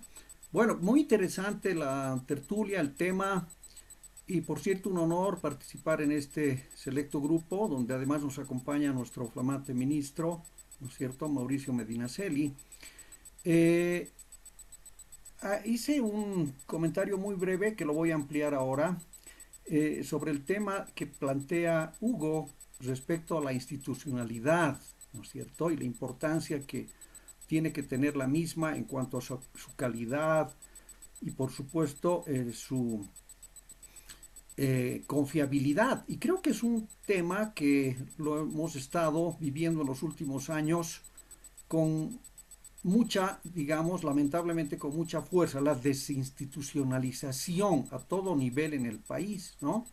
Ahora bien, Me parece curioso e interesante a la vez porque si bien la escuela austríaca plantea que el centro de toda actividad es el individuo, ¿no es cierto? Y que el Estado puede ser más bien perjudicial y eventualmente incluso se plantea, por lo que conocemos de esta escuela, la desaparición de algunas instituciones, llámese por ejemplo el Banco Central, ¿no es cierto? En un caso límite.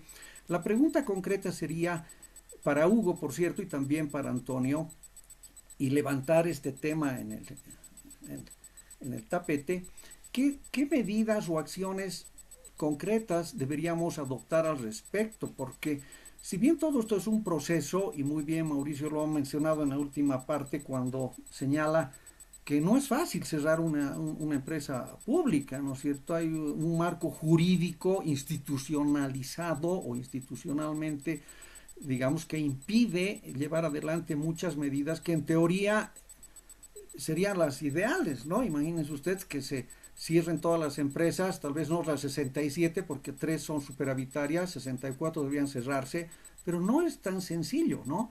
Entonces, pregunta concreta, ¿qué acciones podemos plantear, coadyuvar de alguna manera al gobierno también? Porque si vamos en la línea correcta con la eliminación del subsidio a los carburantes, entonces ya vamos dando los primeros pasos.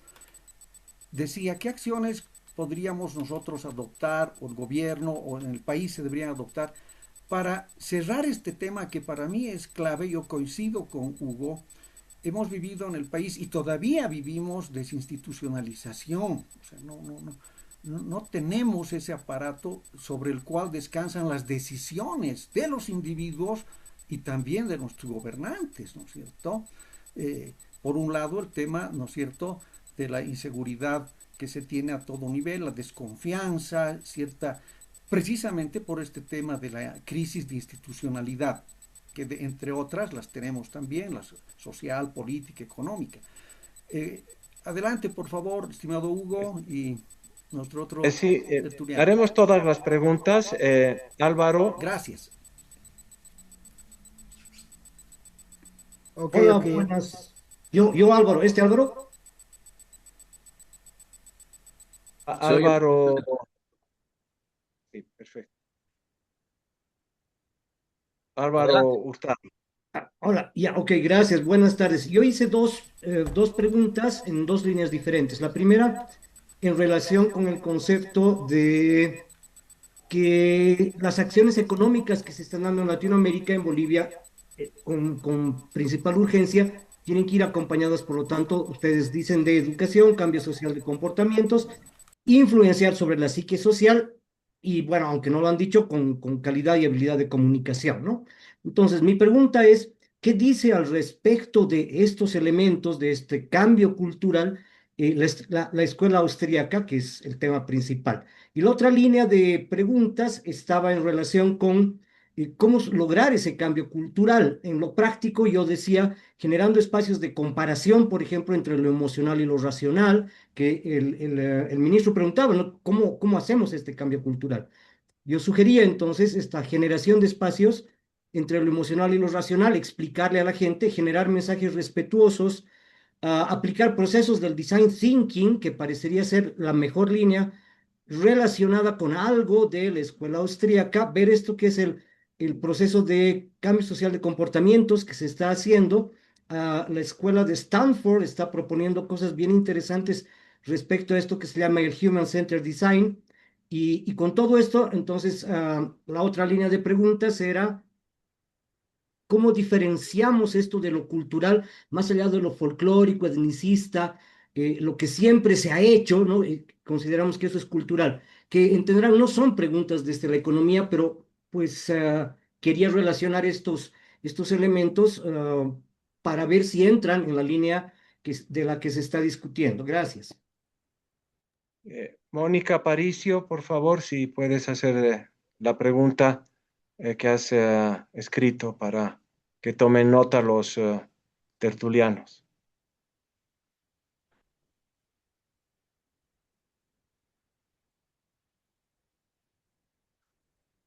Si no está Mónica, Jimena, te damos la posta.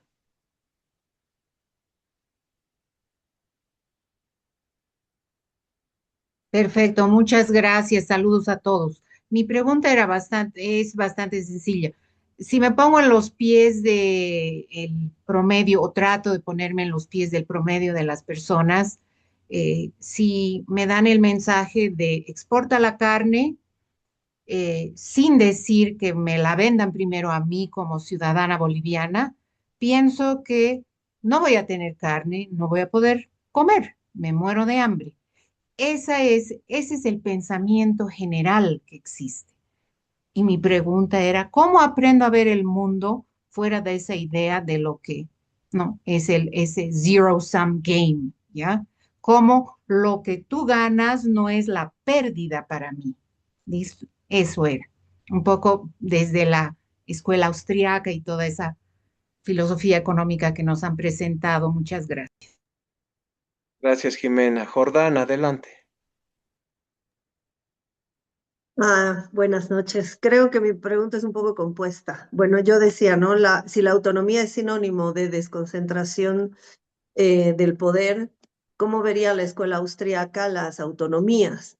¿No? Y si la autonomía sería este paso previo al federalismo, ¿no? Ya que está contemplada desde nuestras leyes, y si esta autonomía además se debería promover como una autonomía asimétrica, porque no todas las regiones somos homogéneas, ¿no? Sino que hay diferencias. Porque el 50-50 que propone el presidente Paz es simplemente descentralización fiscal, pero no autonomía. Eso era, gracias. Perfecto, ya estamos terminando. Daniel, luego Willy y cerramos con Cristian Desideri.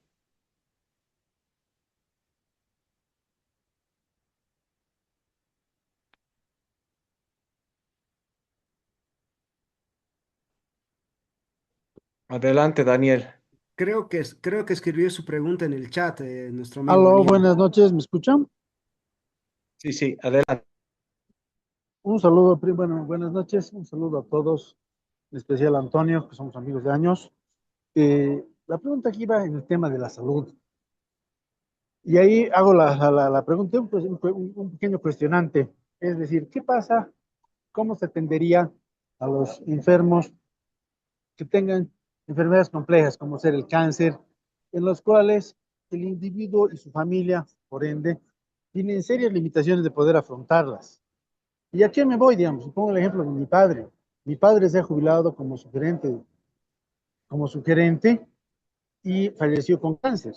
Y si nos ponemos a hacer cuentas de cuánto fue lo que consumió del sistema público de salud en sus últimos 2 o 3 años de vida, porque mi padre nunca fue al médico, casi nunca fue al médico, me doy cuenta que toda su vida ha aportado para pagarse el tratamiento o ha generado. Pero, o sea, ¿cuántas personas están enfermas de cáncer llegan a poder haber tenido un perfil relativamente medio alto de ingresos que puedan cubrir su salud al final de su vida? Yo creo que son muy pocos los que llegan a decir al sistema de salud, yo te he dado toda mi vida recursos y ahora que estoy mayor, que estoy enfermo, que estoy muy delicado, ahora me cubres. Porque hay muchas familias que no tienen personas que no llegan a ese. ¿Cómo sería? ¿Cómo veríamos, cómo resolvemos ese pequeño gran problema? Porque una familia para atender un cáncer probablemente va a vender la casa, el auto, se van a endeudar, muere el enfermo y la familia queda desprotegida y con deudas. Gracias. Gracias, Daniel. Willy. Muy bien, gracias. Buenas noches, profesor. Buenas noches a todos. Principalmente agradecerle a Antonio Sarabia, a Hugo Valderrama. Bien, tengo primero una opinión muy cortita y después la pregunta. Creo que el problema fundamental de Bolivia está en que no nos estamos enfocando claramente en cuál es el objetivo, cuál es la raíz del problema. El problema no solo pasa por la reducción del déficit fiscal, sino también por la independencia del Banco Central, porque nadie está tocando ese fondo, nadie está tocando ese tema. Segundo, el problema de Bolivia no es atacar a las variables agregadas. Se ha deteriorado la estructura productiva y los precios relativos por una intervención muy profunda en la economía. Entonces, al respecto, Yo pienso que la solución al problema que planteó Mauricio Medinaceli es muy importante. Va a partir ¿desde cuándo? Desde que nosotros tengamos una nueva constitución política del Estado. Porque en la constitución política del Estado, ahí están los candados que impiden liberalizar el mercado. Y a partir de la constitución política del Estado liberal con contenido austríaco, ya podemos hablar de institucionalidad, podemos hablar, por ejemplo, de cómo eliminar ese sesgo a la pérdida que tiene el individuo, la confianza en la moneda, etcétera, etcétera. Porque si no atacamos la constitución política del Estado, cualquier receta va a ser improductiva desde mi punto de vista. Entonces, ¿qué posibilidades habría desde el punto de vista austriaco en este momento de instaurar la ideología austriaca considerando esos elementos? ¿Habría posibilidades o no? ¿O este es un gobierno de transición para uno posterior? Gracias. Gracias, profesor Pastrana. Entonces, cerramos con ingeniero Cristian Desideri. Ante todo, muy buenas noches, doctor Guido Capra, agradecido por promover este tipo de encuentros virtuales para, en definitiva, buscar alternativas y menú de soluciones a dificultades que no son comunes en toda América Latina. Por lo tanto, agradezco tanto a los disertantes que expusieron muy en detalle un estado del arte y de los desafíos que tiene nuestro querido pueblo boliviano, país hermano. Yo radico en la Argentina. Y también, bueno, agradecer tanto al ministro, viceministro y otras autoridades destacadas que se encuentran en este auditorio virtual. Quería comentar dos reflexiones que quizás complementen miradas alternativas o matices alternativas a lo que acá se expresó, porque evidentemente creo que hay experiencias que nosotros podemos quizás tenerlo más en detalle, experiencias que han tenido luces y sombras, ¿no? A nosotros nos ha marcado mucho la experiencia de Brasil. He estado allí, conversado con distintos funcionarios de lo que fue el plan real en la década de los 90, y recuerdo que el equipo de quien fuera el presidente Fernando Henrique Cardoso, primero ministro de Facenda y luego presidente, un día me comentó: Cristian, ante todo hay que saber comunicar, y para comunicar hay que consensuar, y para consensuar hay que tener objetivos, y para tener objetivos hay que tener instrumentos. Y creo que a veces eso que es tan socrático, ¿no?, y tan metodológico, a veces ponemos, bueno, el caballo atrás del carro, ¿no? Y entonces, obviamente, la dinámica, acá hay funcionarios del Estado, conozco perfectamente las dificultades que tienen cuando uno asume, porque asume con un montón de ideas y de ganas y de proyectos, y después la burocracia, la rutina, las exigencias, los lobbies te van restando energía, ¿no? Así que, digamos, no pretendo ni dar consejo, ni mucho menos intrometerme en un país amigo en la cual no tengo los fundamentos en detalle, ¿no? Más que una serie de datos que he escuchado en los distintos encuentros que me ha invitado el doctor Capra y que he podido leer por internet. Lo que sí me parece es que es muy importante entender de que sin consenso político es muy difícil poder hacer un programa de reformas. A veces los que lo están llevando tienen merecido, bueno, oropeles en lo académico, en la cual sabemos que tienen el conocimiento, pero el gap de la política hace de que no se pueda instrumentar. Cuando los desafíos son grandes y las expectativas son grandes, bueno, la frustración muchas veces está a la vuelta de la esquina, ¿no? Y eso la sociedad lo percibe. Por lo tanto, digo, no conozco el detalle, pero sí me parece que hay experiencias para colectivizarlo, quizás en otros tipos de encuentros, más chicos y más focalizados, pero me parece que es muy importante poder entender de que desde el punto de vista de los claustros tenemos muchas veces casi todas las herramientas en nuestra caja, pero después la realidad y la gestión es pura y dura, ¿no? Y entonces, por consiguiente, la reflexión del expresidente Cardoso me parece que viene a caballo de esto. Y luego también en un contexto internacional que es muy difícil, lo escribí ahí en el grupo para colectivizarlo de chat, que vivimos un mundo VICA, ¿no? Volátil, inestable, complejo y ambiguo, ¿no? Y sobre eso tenemos que gestionar y desarrollar políticas públicas. Así que primero, doctor Capra, quiero agradecer nuevamente la deferencia en invitarme como extranjero en este grupo. No estoy para dar consejos, ni mucho menos, pero sí estimulo, promuevo y aliento cuando se hacen estos tipos de encuentros virtuales con gente tan destacada como la que acá está presente en este encuentro, para seguir buscando ideas. Que si hay tropezones, veamos cuál es el objetivo y no a veces, bueno, poner en pensamiento negativo de que ya esto no se puede cambiar, esto no se puede realizar. Venimos de muchas décadas de atraso en América Latina. Cuando vemos los gaps con el sudeste asiático son realmente pasmosos, pero me parece que el momento de iniciar es el momento en el cual nos tiene que unir objetivos comunes más que matices y diferencias, ¿no? Les agradezco nuevamente, les deseo una feliz Navidad, estamos a pocos días, un próspero año nuevo y agradecido nuevamente por el tiempo y por la deferencia en escucharme. Hasta luego, buenas tardes. Muchas gracias, Cristian Desideri desde la Argentina. Quisiera leer la pregunta de Mónica, que siempre está participando, y prácticamente creo que con eso daríamos ya la posta para cerrar primero a Hugo y luego a Antonio. Mónica escribe: ¿qué desafíos históricos y culturales presenta el liberalismo en Bolivia frente a modelos estatistas? Adelante, Hugo, y cerramos con Antonio. Gracias. A ver, nuestro primer contertulio nos hacía una pregunta sobre la institucionalidad.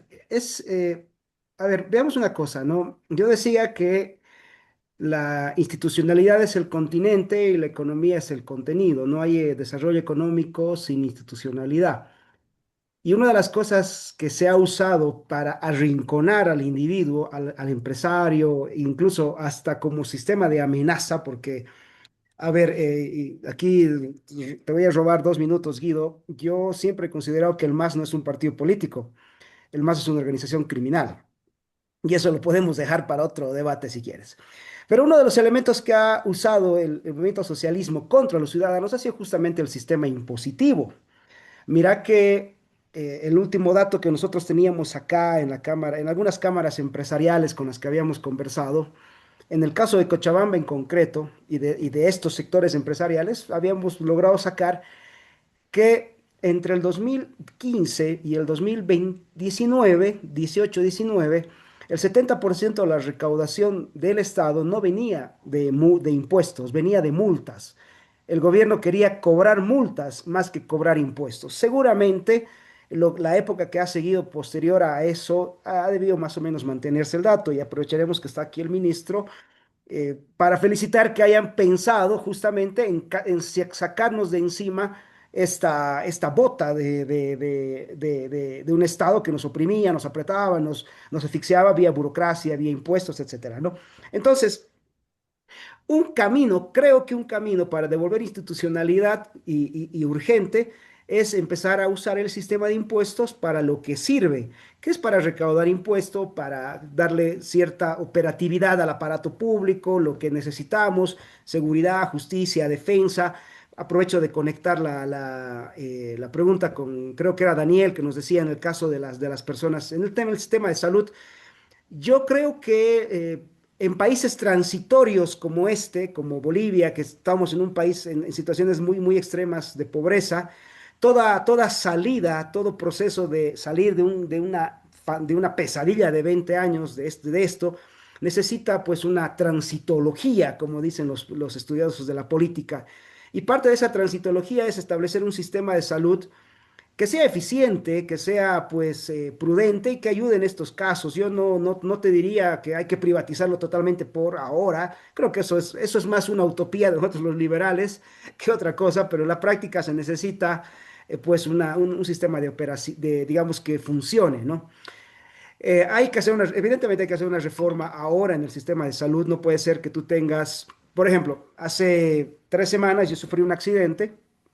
Estoy vivo gracias a la providencia divina, un accidente bastante complicado, y estoy sano gracias a la providencia divina, Pero me tocó ir a mi seguro y en mi seguro yo adolorido, golpeado, sangrando y me mandaron a hacer 3 horas de burocracia antes de atenderme, por ejemplo. Entonces, ese tipo de cosas evidentemente tienen que modificarse, trabajarse para darle a las personas un sistema de salud eficiente, eficaz y que, bueno, trate este tipo de cosas. Eso creo que es parte de un proceso de transición que se necesita en este momento en Bolivia, justamente porque vivimos de una situación complicada. No creo que tendríamos otra salida, no veo otra alternativa por el momento, dado que son casos excepcionales, urgentes, la salud es un tema complicado, etcétera, ¿no? Había una pregunta de Willy. A ver, en el círculo cercano a Mises, de su círculo íntimo de estudiantes, había un politólogo que escribió un libro muy bueno, perdón, un jurista que escribió un libro muy bueno que se llama Teoría de la Constitución y marca una cosa que es, a mi modo de ver, en la filosofía fundamental para entender el derecho constitucional. Kurt Lowenstein se llamaba él. Y él dice, las constituciones verdaderas son aquellas cuya función es contener el poder, proteger al individuo de su propio gobierno, ¿no? De esta tendencia a abusar del poder que tenemos los seres humanos. Repito, el poder nos excita a los seres humanos, nos fascina el poder. Es algo con lo que la humanidad vive lidiando décadas, desde que es humanidad. El poder es una cosa muy tentativa. Carl Lowenstein planteaba que las constituciones deben ser limitantes del poder justamente de los gobernantes y proteger a los individuos de su propio gobierno. Si uno mira lo que ha sucedido con el MAS, y lo decía nuestro ministro Álvaro, ha creado trampas en las que si queremos hacer lo correcto, por ejemplo, ahorrarle dinero al Estado cerrando empresas deficitarias, el señor ministro va preso. Lo procesan y lo persiguen porque estaría haciendo un daño económico al Estado. O sea, hay este proceso de institucionalización. Yo no soy jurista, no soy abogado, soy un amante del derecho, pero creo que aquí hay gente que podría aportar en el debate y plantear la necesidad de ver reformas constitucionales, y esto va ligado también al tema institucional, que vayan mejorando la calidad institucional, pero evidentemente esto se tendría que hacer en el Congreso, en apoyo con las fuerzas de todas las bancadas, etcétera, y creo que eso sí es un desafío del realpolitik más que de una tertulia académica, estimado Guido. Y con esto cierro y te agradezco después la invitación y un placer haber compartido con tan excelentes contertulios hoy. Antonio. Eh, bueno, Hugo ha respondido ciertas preguntas, no voy a volver a responder las mismas.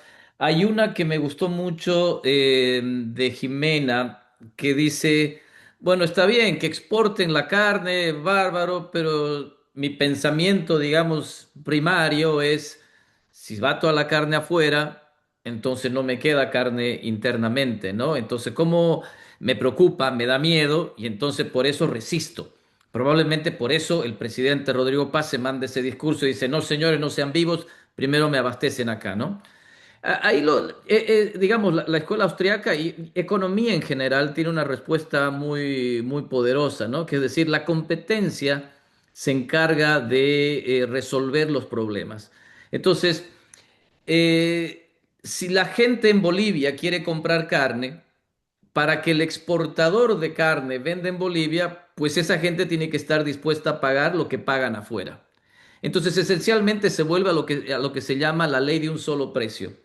Es decir, que la carne va a valer lo mismo, la carne boliviana va a valer lo mismo en Egipto que en el mercado de Achumani. ¿No? Una vez que se hace digamos, el transporte y eso, esencialmente es el mismo precio. ¿Por qué? Porque entonces el exportador tiene incentivos a vender dentro del país. Entonces Jimena me va a decir, ah, bueno, pero qué chiste, entonces la carne va a ser más cara en Bolivia. Claro que va a ser más carne. Va a ser más cara por un determinado momento, porque después, ¿sabes qué va a pasar? Que muchos productores van a tener incentivos a tener más vacas y a criar más vacas. ¿Por qué? Porque el precio de la carne es alto y eso me genera incentivos para meterme a la industria. Entonces se va a incrementar la oferta y el precio va a bajar. Entonces, si le damos libertad a la gente y le decimos, usted venda donde quiera, al precio que quiera, vamos a generar esa competencia al final del día y los precios van a reflejar la verdadera escasez de los productos. Entonces tienes una economía sana, una economía que puede crecer en el tiempo, ¿no? La de Daniel también es importante. ¿Qué hacemos con los enfermos? Parece que la economía austriaca que se preocupa del interés propio del individuo, entonces nada es colectivo. ¿Qué hacemos con la gente que la pasa mal? Bueno, incluso Hayek estaba de acuerdo en tener un safety net que se llama, ¿no? Una malla de seguridad con impuestos muy chiquitos para que la gente que tiene mala suerte o no pueda suplir sus cosas, pues no se caiga. Pero hay formas de hacer esto de manera espontánea y de manera privada.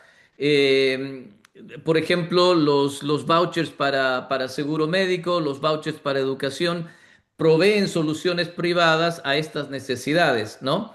Y en muchos casos funciona muy bien, depende de cómo se haga, etcétera, pero no es que necesitamos necesariamente que el Estado haga estas cosas. En realidad, si ustedes se fijan en la historia boliviana, cuando el Estado se ha hecho cargo de los pacientes de cáncer, o se ha hecho cargo de la educación, o se ha hecho cargo de estas cosas, al final lo que hemos tenido es un desastre. Los resultados han sido paupérrimos, ¿no? Si alguien tiene la posibilidad de ir a un seguro privado de salud o ir a un seguro fiscal de salud en Bolivia, ¿a dónde va a ir? Al privado. ¿Por qué? Porque el fiscal es un desastre.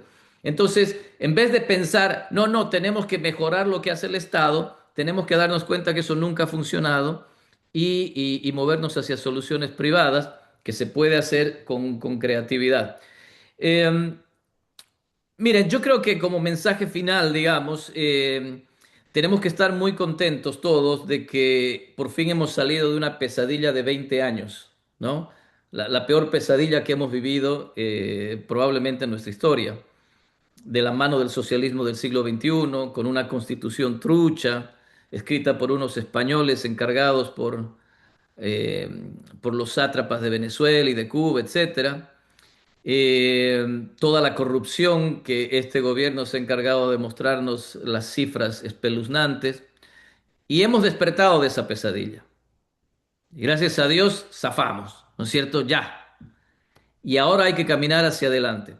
Este decreto es una señal de que vamos a caminar hacia adelante. Le exige mucho a la gente, no hay duda. Y yo estoy seguro que el ministro está consciente de cuánto se le exige a la población, ¿no?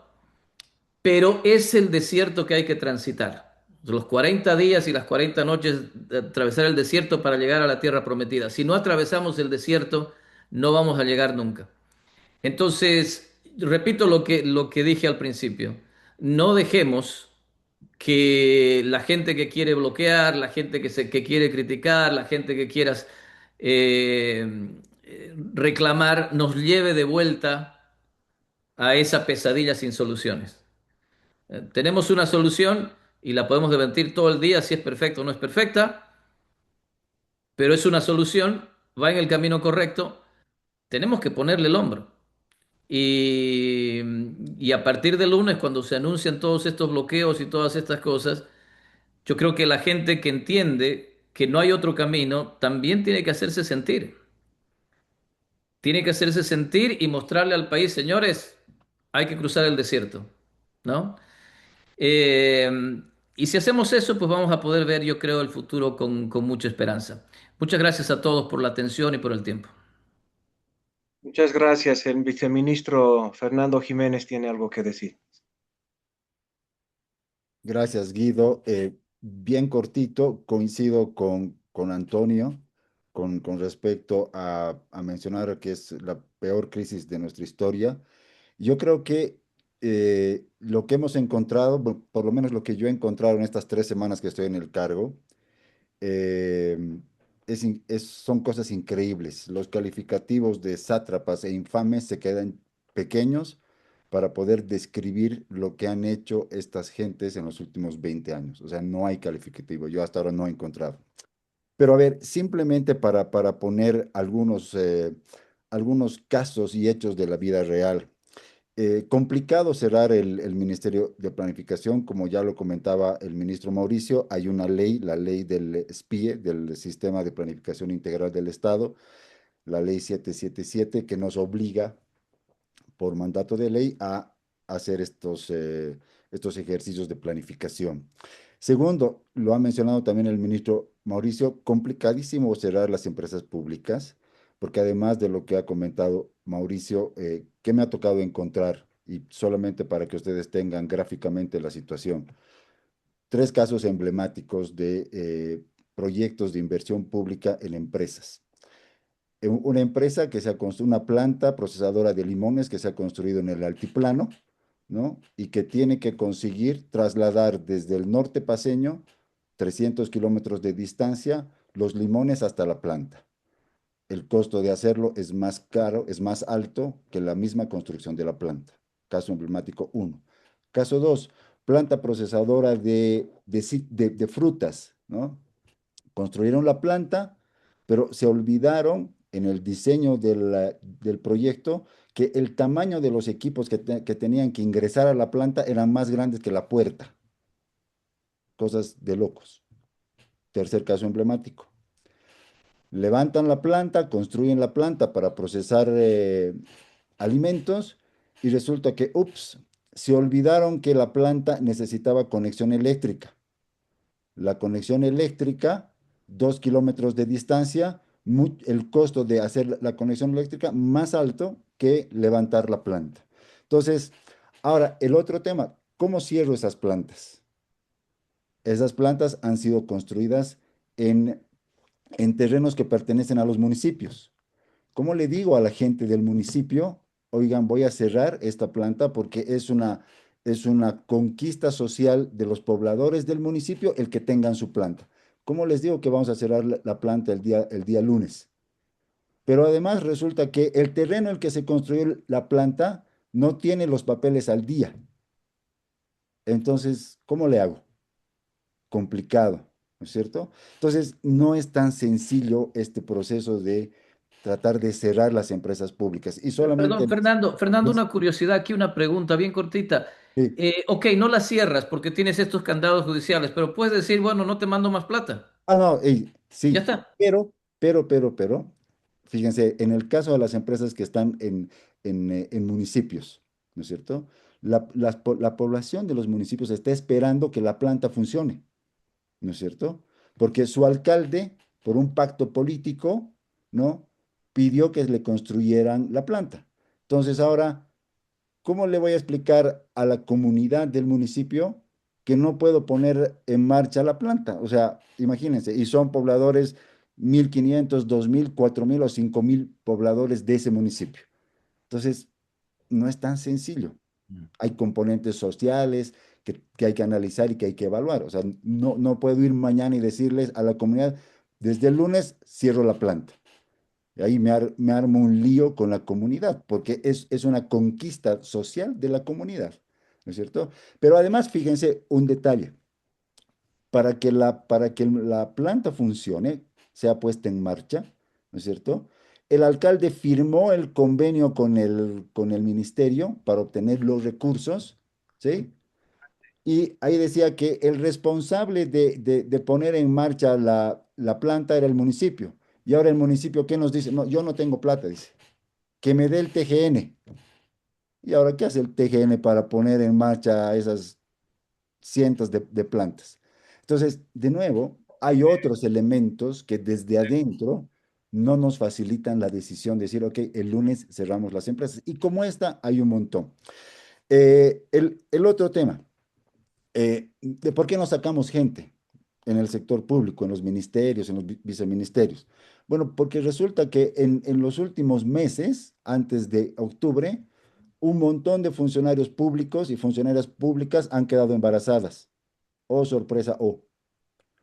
Entonces, hoy por hoy no los podemos destituir porque están en proceso de embarazo, hombres y mujeres. Y hace meses, sí, Antonio, sí, es una cosa de locos, sí, uno no puede creer, pero es así, ¿no es cierto?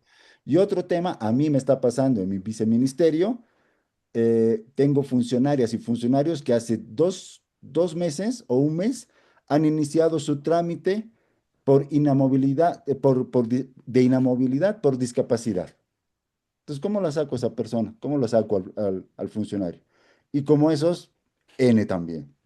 Y el otro tema que tú lo has mencionado, Antonio, yo estoy buscando técnicos para mis jefes de unidad que sean unos champions, unos cracks, ¿no es cierto? Con méritos, con maestrías, ojalá 2 maestrías, con doctorado. Cuando les digo que les voy a pagar lo que les tengo que pagar, ya me han dicho, ayer 3 me han dicho, Fer, gracias, pero estoy mejor haciendo consultorías o dando clases.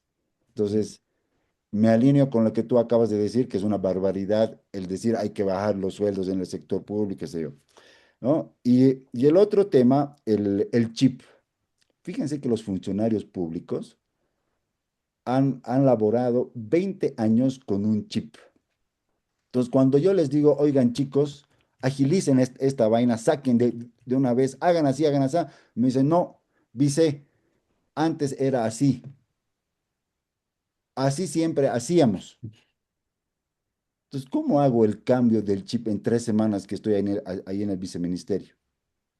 Entonces, y eso les cuento y les comparto para que ustedes vean estos casos de la vida real que nos toca eh, llevar adelante en la función pública de hoy en día.